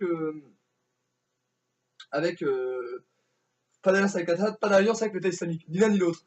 Ni les terroristes, ni le bourreau. Donc ça, c'est la position de Hollande, le nini. Donc continuer par contre à soutenir l'opposition démocratique modérée qui n'existe pas. Ça, c'est l'opposition de Hollande. Un peu plus sérieux, l'opposition d'Obama aux Nations Unies, donc le président des États-Unis, Barack Obama. un peu plus sérieux.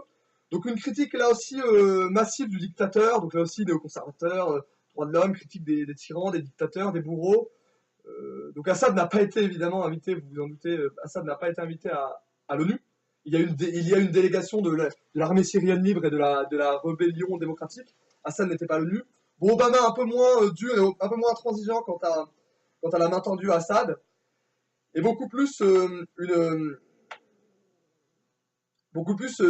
guerre à mener contre l'État islamique.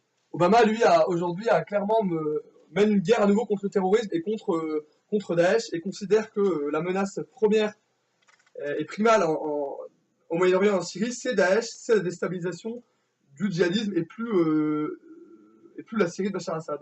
Donc pour les États-Unis et Obama, une alliance potentielle avec Assad, ou plutôt avec le clan Assad, avec l'État syrien, pour ne pas refaire la même bêtise et la même erreur qu'en Irak, c'est-à-dire détruire totalement, non tellement l'État syrien, l'armée, l'infrastructure, c'est-à-dire chasser Bachar al-Assad, chasser Assad, mais garder quand même l'État syrien, mais par contre une guerre assumée contre Daesh.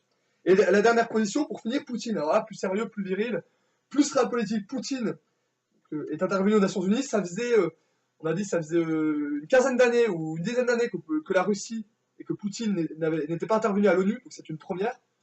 Je ne sais pas si c'est un rapprochement géostratégique, un alignement des planètes, mais en tout cas tout le monde parle la même langue sur le conflit syrien. Mais Poutine, lui, a une vision bien différente de la situation, puisque Poutine, lui, a réaffirmé son alliance avec Assad, non seulement l'armée et l'État syrien bassiste, mais aussi la personne de Bachar al-Assad. C'est pas d'ailleurs ce que Poutine pense tellement de Bachar al-Assad, mais il est allié même avec la personne de Bachar al-Assad. Poutine a appelé, dans un contexte de réelle politique et des grandes alliances, de s'allier, de faire une grande coalition, une grande alliance de tous les ennemis de Daesh, de tous les ennemis de l'État islamique, y compris Bachar al-Assad. Donc s'allier avec Assad contre l'État islamique. Donc si je résume, Hollande, droit de l'hommisme, néoconservatisme, le nini, ni Bachar, ni Daesh. Obama un peu moins intransigeant, guerre à l'État islamique, possibilité de discuter avec Assad. Poutine, lui, va beaucoup plus loin dans une vision un peu virile et réelle politique. Alliance totale avec Assad pour lutter contre Daesh et le danger de l'islam terroriste et du djihad. C'est intéressant, voilà. Donc j'en ai fini pour la Syrie. Et oui, peut-être dernier truc, la Syrie et la Troisième Guerre mondiale, certains se sont... Mais j'y reviendrai sur le cas Daesh, parce que je finirai avec Daesh. Est-ce qu'une Troisième Guerre mondiale ne s'est pas déclenchée en Syrie et on va dire au Moyen-Orient et au Levant en général, à travers une lutte à la fois à travers le phénomène Daesh. C'est ce que je m'interrogerai ça sur Daesh. Est-ce qu'on est entré en Troisième Guerre mondiale, comme le disent certains? Et donc, avant-dernier sujet, donc là, je vais parler de la Russie de Poutine, de ses intérêts géostratégiques et de la confrontation avec l'Occident. Et je finirai rapidement par Daesh, un peu une analyse de Daesh. Qu'est-ce qu'il en est de Daesh? Donc d'abord, la Russie de Poutine, ses intérêts géostratégiques et contre, on va dire, une certaine agressivité occidentale. Bon, déjà, pour commencer, c'est ce que beaucoup de gens se posent. Poutine est-il le tsar des Russies? Est-il un empereur? Ou est-il Staline? C'est-à-dire, Poutine regarde-t-il plutôt vers la grande Russie de la grande Catherine, du tsarisme et de l'empire russe, ou Poutine veut-il recréer l'URSS, c'est-à-dire l'Union soviétique, la grande Russie par l'Union soviétique et le glacis soviétique? Alors ça, c'est... Oui, j'ai voulu m'interroger sur ça. Poutine est-il plutôt un tsar ou plutôt Staline? Moi, je dirais les deux, mon capitaine, comme on dit. C'est-à-dire qu'en fait, Staline était lui-même un tsar. On l'appelait le tsar rouge, le tsar bolchevique. C'est-à-dire que Staline s'est lui-même glissé dans la tradition du tsar, de l'impérialisme, et a lui-même, on le sait, Lénine puis Staline, a récupéré l'héritage de la grande Russie, du tsarisme, de la politique d'impérialisme et de russification des marges de la Russie. Donc ça, c'était pour commencer sur Poutine. Poutine est-il un tsar ou est-il plutôt Staline? Staline, c'est l'URSS. Je dirais les deux, quoi. Les deux, c'est-à-dire que on voit bien une dérive autoritaire et autocratique de la Russie, c'est évident. Poutine a beaucoup de pouvoir, même si ce n'est pas un dictateur, hein, il est élu démocratiquement par le peuple. Il y a des assemblées parlementaires, c'est la Douma, c'est la grande chambre, la Douma, c'est l'assemblée parlementaire. Donc Poutine n'a pas tous les pouvoirs, il a tous les pouvoirs exécutifs, ça c'est sûr, mais il y a un pouvoir de la société civile, il y a même deux ONG, il y a même un parlement démocratique élu qui s'appelle la Douma. mais de Poutine, une dérive autoritaire, autocratique, c'est sûr. C'est sûr que Poutine, on le sait, il l'avait dit lui-même hein, au lendemain de la chute de l'URSS, que le plus grand drame du XXe siècle, c'était la chute de l'URSS. Donc Poutine est un orphelin de la, de la, est un orphelin de la, enfin de la guerre froide et de la bipolarisation du monde et de la grandeur de la Russie sous la forme de l'Union soviétique. Donc moi je dirais les deux, mais je vais argumenter un peu ensuite. Poutine, par ce dérive ou son caractère autoritaire, autocratique, par son côté impérialiste, nationaliste, et d'assumer un projet de grandeur russe, est à la fois un tsar, et c'est à la fois Pierre le Grand et Staline sans aucun problème. Donc, oui, Poutine est totalement nostalgique de la grandeur de la Russie tsarine, tant que de la Russie bolchevique, l'Union soviétique. De toute façon, c'est un type qui vient de l'infrastructure, enfin c'est un agent du KGB à la base, Vladimir Poutine dans les années 70-80, c'est un agent du KGB, c'est un agent secret donc de l'État russe, de l'État soviétique. Donc il connaît parfaitement les rois du système de l'Union soviétique et il vient de l'Union soviétique. Donc voilà, petit sujet Poutine, tsar ou Staline, les deux mon capitaine et surtout il y a cette dimension à long terme. Poutine a une vision lui de l'histoire et du long terme pour son pays, une vision de grandeur nationale et impérialiste à assumer. On continue sur Poutine. Oui, eh bien pour continuer sur Poutine, les intérêts, oui, là le gros sujet, les intérêts géostratégiques de Poutine et de la Russie. Syrie, Ukraine, Daesh. Donc là, je vais parler un peu de la politique étrangère de la Russie, de ses intérêts géostratégiques et de sa diplomatie. Ça va être le truc le plus long. On voit très bien que Poutine a un agenda, un calendrier à long terme, pour au moins les 10 prochaines années, concernant la puissance et la grandeur de la Russie, et notamment de ses intérêts géostratégiques bien compris, et de sa diplomatie. Donc là, j'ai vu au moins deux fronts, en fait, surtout la Syrie et l'Ukraine. Donc on voit en effet que Poutine mène ou trois types de politiques.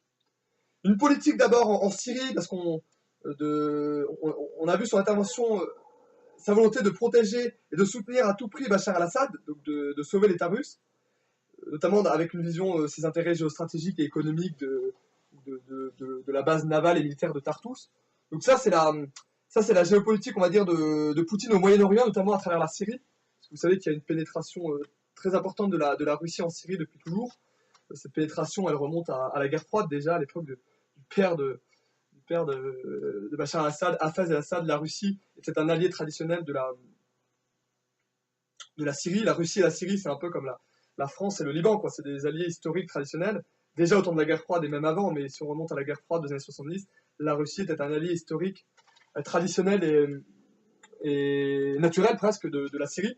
Donc là, on voit Poutine récupère cette espèce de fardeau, ou en tout cas de leitmotiv dans sa politique étrangère, alliance avec la Syrie, et il joue cette espèce de jeu complexe au Moyen-Orient, voilà, de protéger ses marges, de se protéger en soutenant les dictateurs pour prévenir d'une contamination de l'islam djihadiste, notamment dans la région qui l'intéresse, c'est-à-dire le Caucase, l'Ossétie, la Tchétchénie, la Géorgie, voilà, notamment une géopolitique très très fine avec en Tchétchénie Kadyrov, voilà.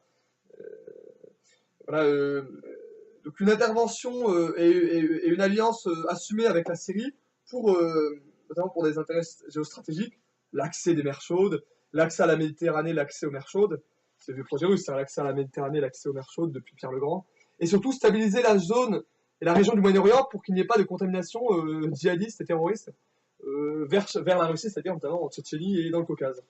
Ça c'est pour le Moyen-Orient. Une autre stratégie, et donc lutte contre Daesh, mais ça on y reviendra, donc lutte aussi contre Daesh. On a vu la Russie de Poutine qui aurait, depuis septembre-octobre, a décidé de bombarder l'État islamique et de faire des frappes ciblées sur les positions de l'État islamique, de Daesh et des groupes terroristes en général. Donc voilà, Poutine s'affirme comme un homme fort, comme un leader charismatique pour lutter contre le terrorisme et contre Daesh notamment. Bon, certains disent que c'est de l'hypocrisie. En fait, il volerait avant tout au secours de Bachar al-Assad et de la Syrie. Et en fait, plus qu'une volonté de détruire et d'éradiquer le terrorisme et le Daesh, en tout cas, il y a une vraie géostratégie à long terme. Il y a des vrais Il y a une vraie diplomatie intéressante. Donc ça, c'est pour l'Ukraine. On voit aussi avec l'Iran, très intéressant, un rapprochement de plus en plus. On parle d'un axe Téhéran-Moscou, un rapprochement, un axe Téhéran-Moscou, mais ça, j'en reparlerai la semaine prochaine. Un axe Téhéran-Moscou, c'est-à-dire avec des intérêts géostratégiques, là aussi très bien compris. Très compris. Une lutte, que ce soit la Russie et l'Iran, luttent tous les deux contre l'islam sunnite terroriste, luttent tous les deux contre Daesh et contre l'État islamique, contre les groupes islamistes. Les deux ont une position tiers-mondiste ou au moins anti-mondialiste et d'opposition au nouvel ordre mondial et d'opposition notamment à la puissante Amérique et au monde occidental en général. Donc ce sont un peu tous les deux des pays émergents, ce sont tous les deux des pays émergents du BRICS, voilà, donc ouais, un axe Téhéran-Moscou, bon, intéressant à creuser, pas tellement pour des raisons culturelles, parce que ce sont des Perses musulmans d'un côté et des Slaves orthodoxes de l'autre, pas tellement pour des raisons culturelles ou civilisationnelles, mais une alliance de circonstances. Et une alliance pour des intérêts bien compris, parce que la Russie, elle, fait primer ses intérêts avant les droits de l'homme, elle a bien raison, elle fait de la réalité de la réelle politique pure, et donc Poutine fait passer ses intérêts géostratégiques et diplomatiques avant tout, donc une diplomatie intéressante et un rapprochement avec l'Iran, pour lutter notamment contre les menaces djihadistes au Moyen-Orient. Et enfin, et surtout, oui, la politique peut-être impérialiste et les intérêts géostratégiques de Poutine et de la Russie poutinienne s'incarnent parfaitement en Ukraine. Donc le conflit en Ukraine qui couvre toujours, donc dans l'est de l'Ukraine, il faut le rappeler, il y avait eu les accords de Minsk dans l'été 2015, les accords de Minsk qui étaient un accord de cessez-le-feu, de trêve, de cessez-le-combat entre les rebelles séparatistes de l'est de l'Ukraine et l'État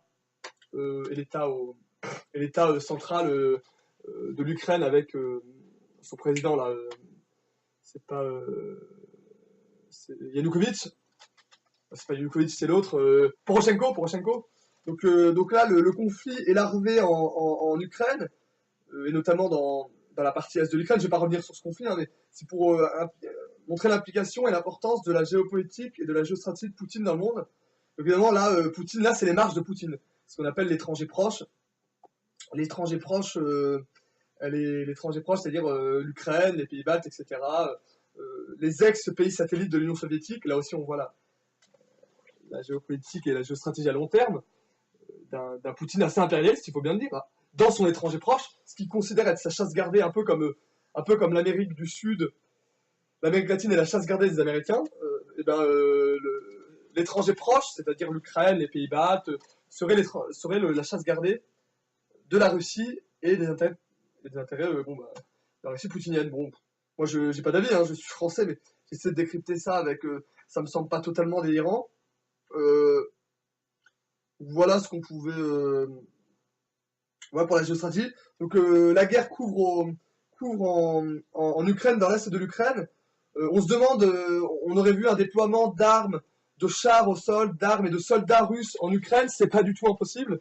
En effet, de voir la grande géopolitique de Poutine dans son étranger proche, réaffirmer les marges de la Russie avec comme ça une espèce de glacis et intervenir avec toujours le chantage en Ukraine évidemment au gaz, puisque l'Ukraine, de l'Est comme de l'Ouest, est totalement dépendante des énergies et notamment du gaz de la Russie. Donc il y aura un chantage au gaz, un chantage aux énergies en hiver, ce sera évident.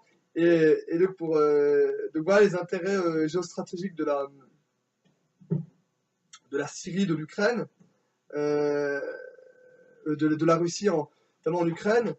Donc oui, l'intervention russe dans l'est de l'Ukraine est évidente.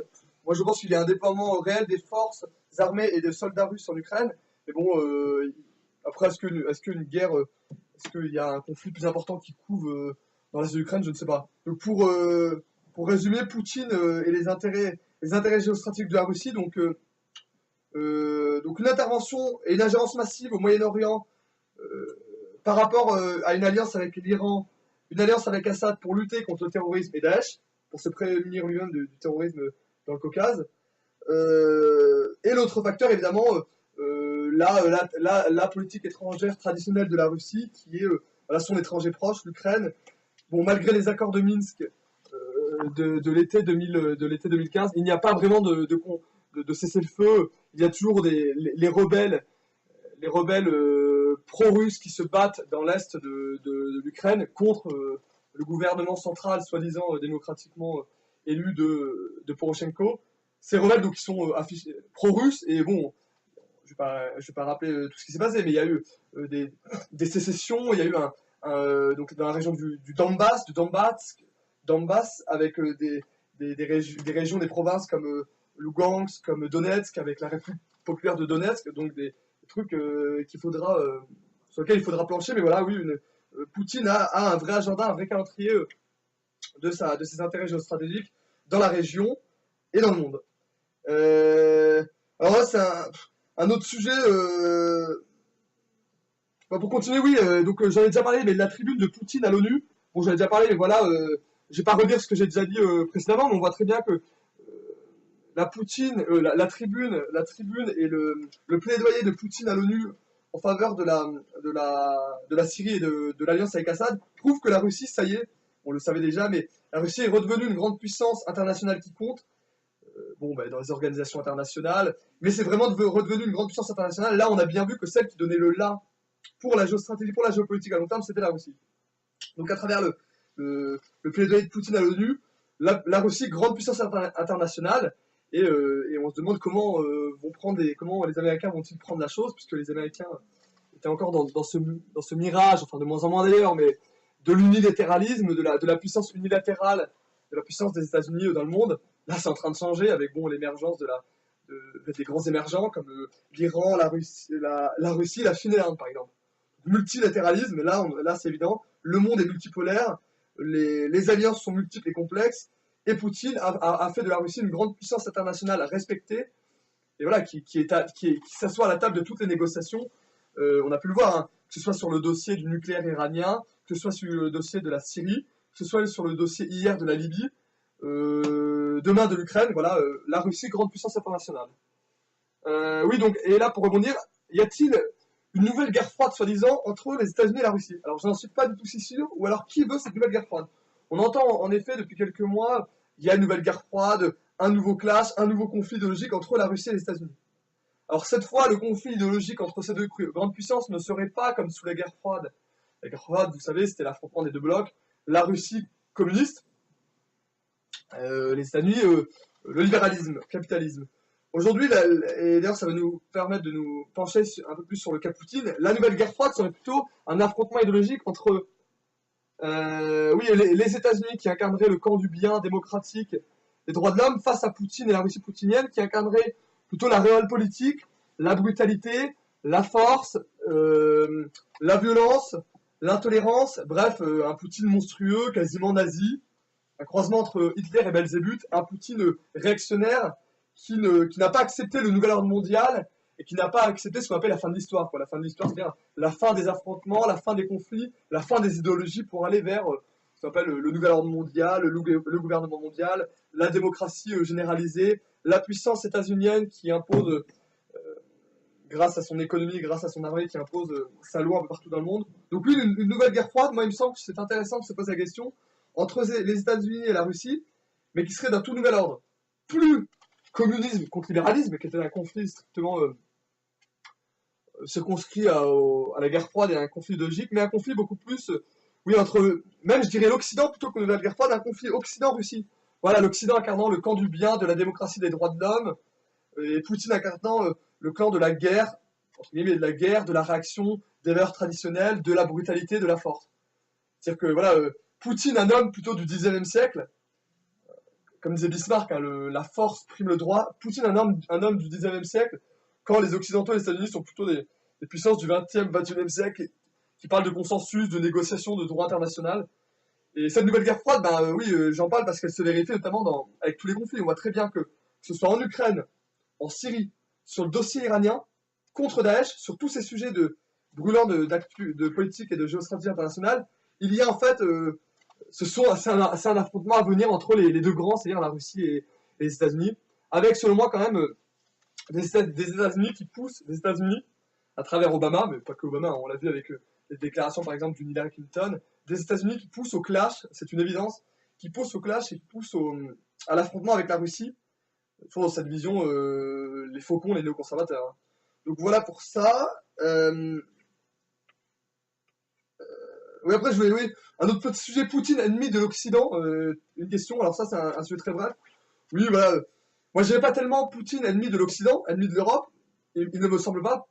Ennemi beaucoup plus de la décadence. Bon, c'est vrai que Poutine cherche à faire une grande alliance eurasiatique avec les pays émergents comme l'Inde, l'Iran. Donc Poutine, notamment Poutine sous l'influence de du grand géopoliticien Alexandre Douguin, du grand géopoliticien et géostratège russe Alexandre Douguin, qui est pour revenir à une Russie plus virile, traditionnelle, historique, à une grande Russie, et qui pour ça, Alexandre Douguin a proposé à Poutine voilà, plutôt une doctrine de être anti-Occident, être anti-Europe, et notamment contester ses valeurs occidentales et l'ordre de l'Occident décadent. Oui, c'est une certitude, c'est-à-dire que la Russie, à travers Douguin, à travers une géostratégie et une géopolitique à long terme, et une géopolitique globale à l'échelle du monde entier, la Russie tente à se rapprocher de ce qu'on appelle l'Asie, la sphère eurasiatique. Et Poutine, le premier, notamment de mener un rapprochement eurasiatique entre la Russie, l'Iran, l'Inde et la Chine, notamment à travers les BRICS, à travers des organisations internationales. Donc là, le fait que la Russie ait une politique et une diplomatie à long terme qui est tournée vers la sphère asiatique, ce qu'on appelle le développement eurasiatique, c'est une certitude. Mais derrière l'affrontement avec l'Occident, on voit bien que c'est plutôt idéologique, puisque Poutine n'a pas une haine, même si c'est un russe traditionnel, n'a pas une haine, je pense, démesurée même des Américains et encore moins de l'Europe. Il a plutôt une haine, un rejet des valeurs occidentales. Et là, on peut le comprendre, de l'Occident qu'il juge décadent. Et ça, on va faire court, mais on le voit sur les questions de mœurs, hein, question du mariage homosexuel, des homosexuels, la place des femmes dans la société, les homosexuels, la place de la religion, et ça va me permettre de reparler, voilà, Poutine critique plutôt un Occident décadent et droit de l'homisé, si j'ose dire. Et voilà. Ça va me permettre de revenir sur autre chose, sur Poutine. Poutine vers une alliance, c'est très important. Orthodoxie, islam, c'est hyper important.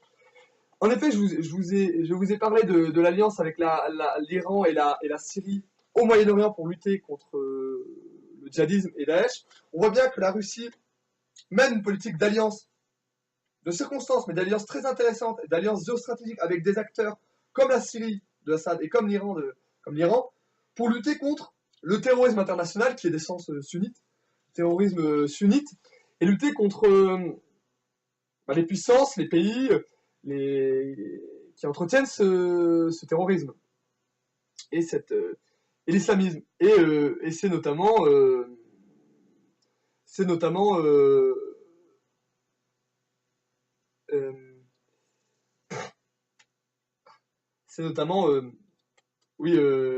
l'Arabie Saoudite, des pays comme l'Arabie Saoudite. On voit bien que Poutine fait l'alliance avec des chiites, fait l'alliance avec Téhéran, avec l'Iran, et ne privilégie pas du tout l'alliance avec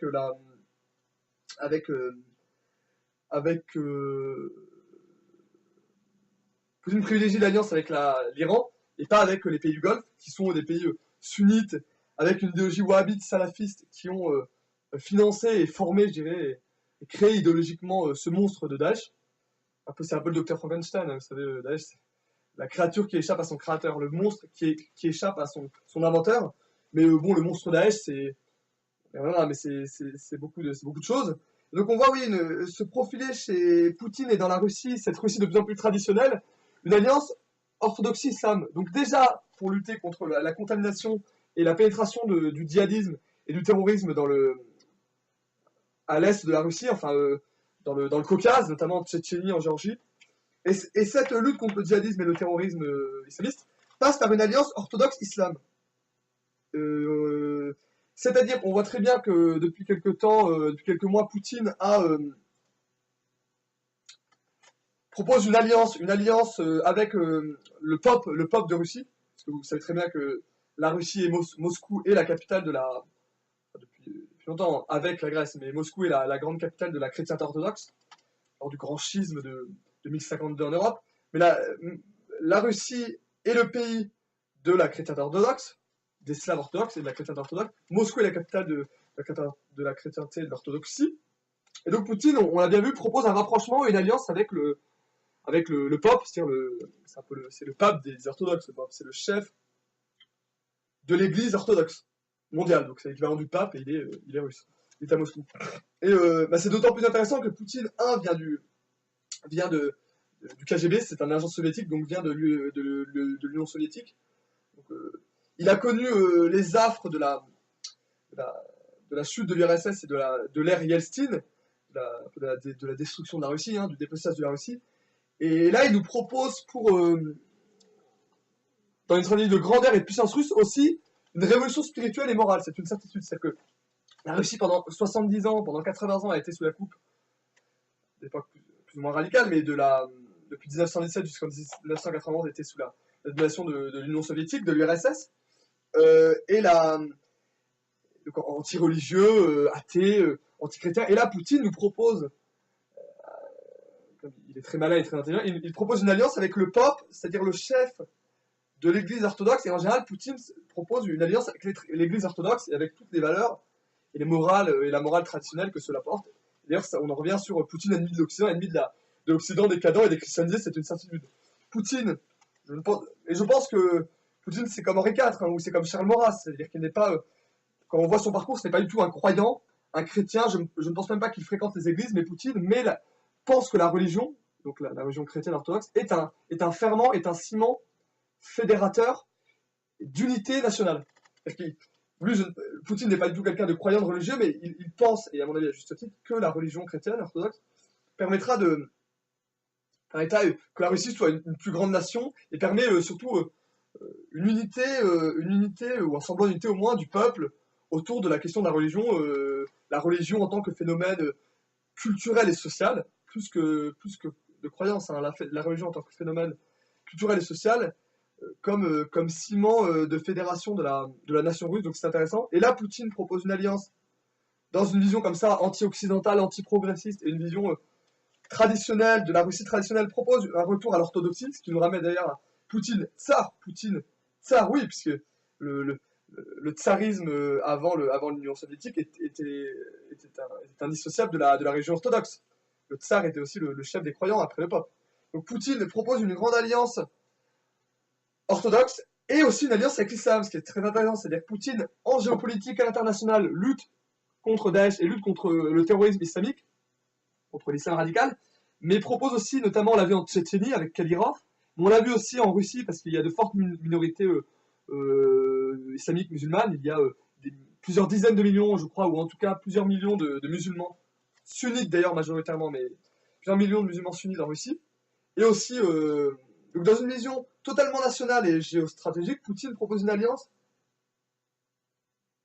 islamo-chrétienne entre l'église chrétienne orthodoxe, le pape, et aussi un certain islam, donc pas radical, et un islam rallié à la Russie, et un islam un islam en opposition totale avec le djihadisme, le terrorisme et le Daesh. Et donc ça c'est intéressant, il me semble. Poutine, contrairement à l'Occident qui n'est que sur des valeurs de droits de l'homme, des trucs totalement abstraits, des valeurs économiques et sociales, Poutine, lui, pour la grandeur et pour la puissance de son pays, propose avant tout une rénovation, même une révolution spirituelle et morale.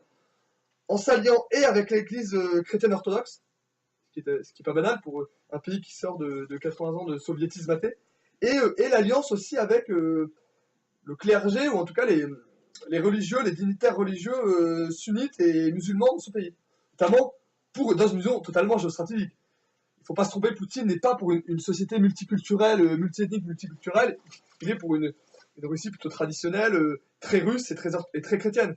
Mais si Poutine propose une alliance avec un certain islam, avec d'ailleurs la chrétienté, notamment on l'a vu avec l'ouverture de la plus grande mosquée de Moscou, il me semble, Poutine est lui-même allé honorer de sa présence l'ouverture de cette mosquée. Donc là on voit très bien la main tendue aux musulmans ralliés à la Russie dans la lutte contre le Daesh et contre le terrorisme islamique dans le monde. Donc voilà, ça c'était intéressant, je voulais m'arrêter sur cette partie culturelle, voilà, la géostratégie de Poutine contre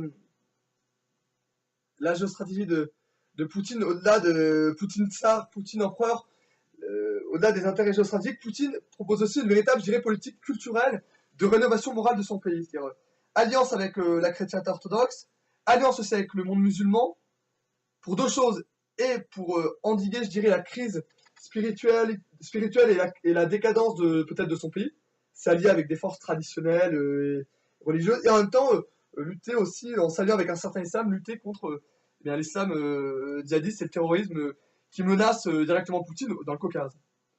Pour finir sur ce sujet, je finirai avec évidemment le gros sujet, les sanctions économiques et financières contre la Russie par l'Occident. Donc quel résultat? Donc ça c'est pour finir sur la Russie. Et d'ailleurs, parce que je vois que ça fait déjà 1h30 que je parle, je vais finir pour ce grand entretien de politique internationale, je vais finir pour ça aujourd'hui.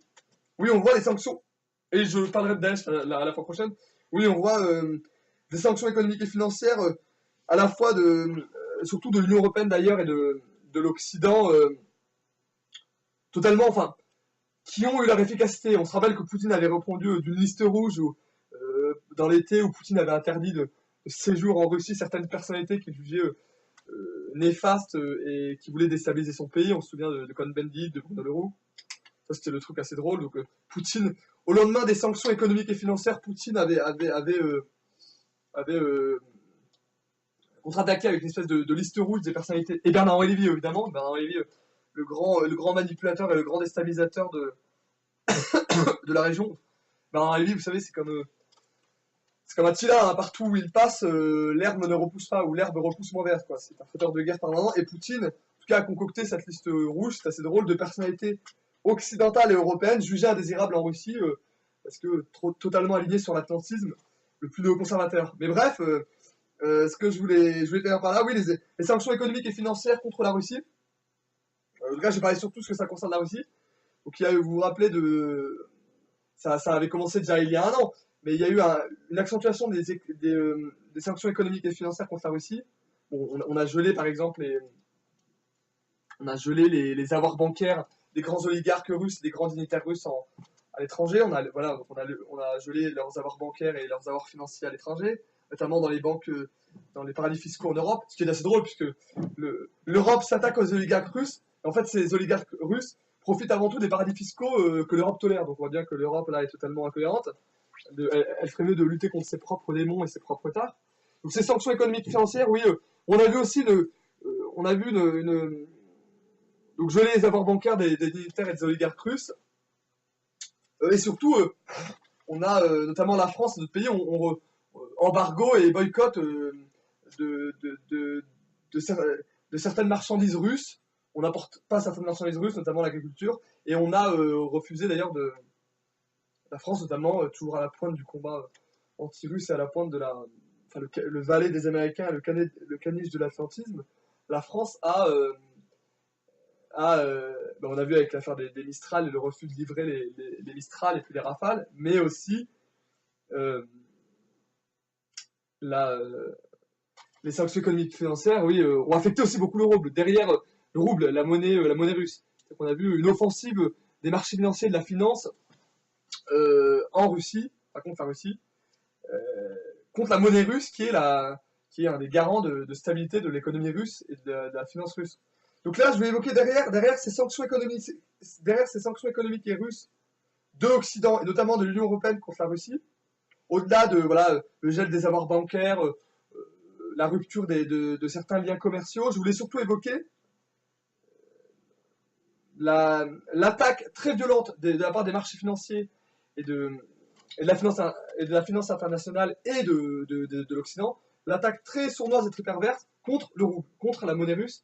Vous savez très bien qu'une économie, en plus l'économie russe, c'est une économie qu'on appelle une économie de rente. Hein. C'est une économie de pays. La Russie a des atouts en termes politiques, militaires et autres. Il n'y a pas beaucoup d'atouts au niveau économique. L'économie russe est une économie de rente qui repose sur l'exportation des ressources énergétiques, des ressources foncières, c'est-à-dire les énergies du gaz et du pétrole. La Russie est l'un des 2 ou 3e plus grands producteurs et plus grands exportateurs de gaz et de pétrole dans le monde, et d'ailleurs à l'Europe, comme quoi l'Europe s'est sabotée aussi, mais je ne vais pas revenir sur les contradictions et les incohérences de l'Europe, puisque en fait, mener des offensives économiques et financières à travers ces sanctions contre la Russie, c'est aussi saboter sa propre économie, puisqu'on dépend aussi de l'économie russe, même si c'est vrai, la Russie dépend beaucoup plus de l'économie européenne que l'inverse. L'Union européenne et les pays européens dépendent beaucoup moins de l'économie russe, mais tout de même, la France, l'Allemagne ou l'Angleterre dépendent par rapport à la finance et par rapport à à l'importation de gaz et de pétrole. Nous, on n'a pas de gaz et de pétrole jusqu'à preuve du contraire. Donc voilà, derrière, je voulais finir sur ça. Derrière les sanctions économiques et financières de la Russie, une volonté de déstabiliser la Russie en déstabilisant en spéculant et en déstabilisant la monnaie russe, le rouble. Parce qu'encore une fois, une économie digne de ce nom n'est pas... L'économie, c'est d'avoir une monnaie pour les échanges, pour les exportations, surtout la Russie qui est une économie tournée vers le commerce international, tournée vers les exportations avec l'Europe et l'Occident. Donc spéculer, notamment les marchés financiers, spéculant sur le rouble, on voit la volonté mondialiste et la volonté du mondialisme économique et financier d'abattre la Russie. Donc on voit bien que Poutine est quand même relativement un opposant au nouvel ordre mondial et au mondialisme économique qui se met en place. Mais derrière ces sanctions économiques et financières, oui, un ralentissement de l'activité économique russe, un ralentissement de l'activité économique russe, un ralentissement des exportations dans l'agriculture, mais aussi sans doute en termes de ressources énergétiques comme le pétrole et le gaz. Un rouble, une monnaie russe qui a été totalement affectée par la spéculation et par les marchés financiers. Comme je vous le dis, hein, l'économie russe est une économie de rente, tournée vers l'exportation. Donc si on a une monnaie totalement... une mauvaise monnaie et des sanctions économiques et si on n'exporte plus, l'économie meurt, puisque une économie de rente, justement, est tournée vers l'exportation, est une économie à l'exportation. Et là, on voit une offensive, derrière ces sanctions économiques et financières de l'Occident contre la Russie, on voit une offensive plus globale, je dirais, du mondialisme économique et du nouvel ordre mondial en marche, qui est toujours en marche, malheureusement, du nouvel ordre mondial en marche pour châtier, je dirais, mettre à bas définitivement l'un des, quoi qu'on pense de Poutine, hein, l'un des derniers grands résistants au nouvel ordre mondial. Et vous voyez, ça passe par l'économique, le financier et l'armée. Ça passe par le militaire et l'armée en lui créant des conflits partout, en Ukraine, etc., en Syrie. Ça passe aussi par l'OTAN, hein, la menace et la provocation à travers la puissance otanesque états-unienne, mais aussi à travers les sanctions économiques et financières, c'est-à-dire déstabiliser une économie en spéculant sur les matières premières et en spéculant sur la monnaie. On voit très bien que la baisse du prix du pétrole et la baisse du rouble, qui sont les deux piliers de l'économie russe, puisque une monnaie forte et des ressources énergétiques à exporter, la baisse du prix du pétrole et la baisse du rouble, qui sont d'ailleurs pas que le fait des Occidentaux, mais entre autres, sera un handicap total pour l'économie russe et donc pour la puissance russe et donc pour la projection d'une Russie puissante. Donc j'en ai fini sur ce grand entretien d'actualité internationale. Donc j'aurais parlé ce mois-ci de la crise migratoire des réfugiés en Europe, de ses conséquences sur la société européenne. J'aurais parlé aussi de la crise grecque et de l'attitude à la fois de l'Allemagne, de l'Union européenne et de la Troïka, notamment des conséquences néfastes sur ce pays. J'aurais parlé ensuite de la guerre en Syrie et des positions de Assad face à la coalition occidentale et face à l'avancée pernicieuse et délétère de l'État islamique. Et enfin, j'aurais évoqué la Russie poutinienne, ses intérêts géostratégiques et l'agressivité occidentale. Donc c'est fini pour cet entretien d'actualité internationale 2015. Donc là, on a fait le tour. On a fait l'entretien d'actualité nationale et l'entretien d'actualité internationale pour la rentrée 2015. Donc là, j'ai balayé, comme vous aurez pu le voir, l'été 2015 et surtout septembre 2015. Donc rentrée. On se retrouve très prochainement, le mois prochain. Donc là, on est début novembre. On se retrouve sans doute fin novembre ou début décembre pour un grand entretien d'automne, cette fois, où j'aborderai les sujets d'actualité de octobre et novembre. Donc un grand entretien d'automne 2015, où je traiterai pareil de l'actualité nationale et internationale. Ce sera sans doute moins long, puisque je traiterai sur 2 mois. Donc pareil, 2 vidéos, hein, ça fonctionnera toujours pareil. Hein. Une vidéo d'actualité nationale, une vidéo d'actualité internationale. Là, je vois que j'ai été quand même assez long, plus d'1 heure et demie pour chaque vidéo. Donc j'espère que vous m'avez suivi. Ce sera sans doute moins long pour la prochaine fois. J'essaierai de faire moins long, j'essaierai de ne pas dépasser plus d'1 heure pour chaque vidéo. Donc je ferai une vidéo actualité nationale, actualité internationale. Donc on se retrouve au mois prochain, dans le courant de novembre, fin novembre, début décembre, pour parler de l'entretien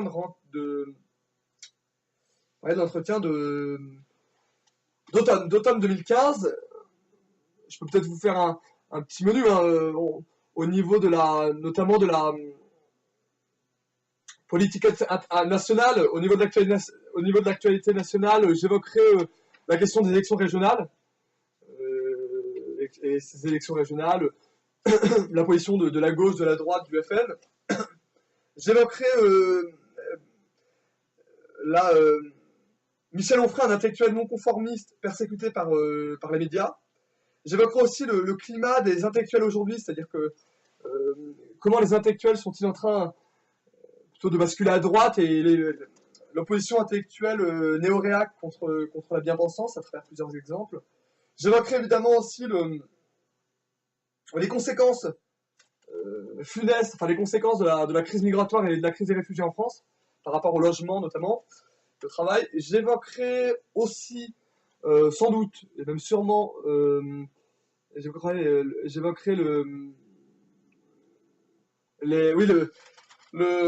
le clash de Marine Le Pen au Parlement européen, c'est-à-dire l'affrontement Le Pen, Merkel, Hollande, qui est intéressant. Voilà pour l'actualité nationale. Pour l'actualité internationale, j'évoquerai Daesh. J'ai pas eu le temps d'évoquer, mais et là on est à plus d'1 heure et demie, donc je peux pas. C'est un peu trop long, je peux pas me permettre de continuer. Donc j'évoquerai Daesh, le phénomène Daesh. Qu'est-ce que c'est que l'État islamique? Qu'est-ce que c'est que Daesh? Qui le finance? Qui le combat? Quel est son projet? J'évoquerai Daesh. J'évoquerai bien évidemment le scandale Volkswagen, le scandale de l'industrie automobile en Allemagne, le scandale Volkswagen. J'évoquerai bien évidemment aussi la crise économique et financière en Chine. On a vu un ralentissement de la croissance en Chine et une crise à la bourse, à la finance. J'évoquerai ça. J'évoquerai la victoire et l'élection de Jérémy Corbyn, le rouge, au Parti travailliste. Notamment, je me demanderai si l'Europe est prête pour un printemps des gauches radicales, c'est-à-dire des gauches antilibérales, antimondialistes. Ce sera intéressant. Je pense que je reviendrai aussi sur les attentats en Turquie, là, les attentats islamistes en Turquie, qu'est-ce qu'on peut en tirer? Je reviendrai aussi sans doute sur le grand retour de l'Iran sur la scène internationale et comme un acteur incontournable. Voilà pour le menu, je pense, du mois prochain. Il y aura sans doute d'autres choses. Donc, salut à tous. Au mois prochain, c'était ma première vidéo. J'espère que ça vous a plu. Salut à tous. Dans le courant de décembre. Oh, lueur psychédélique,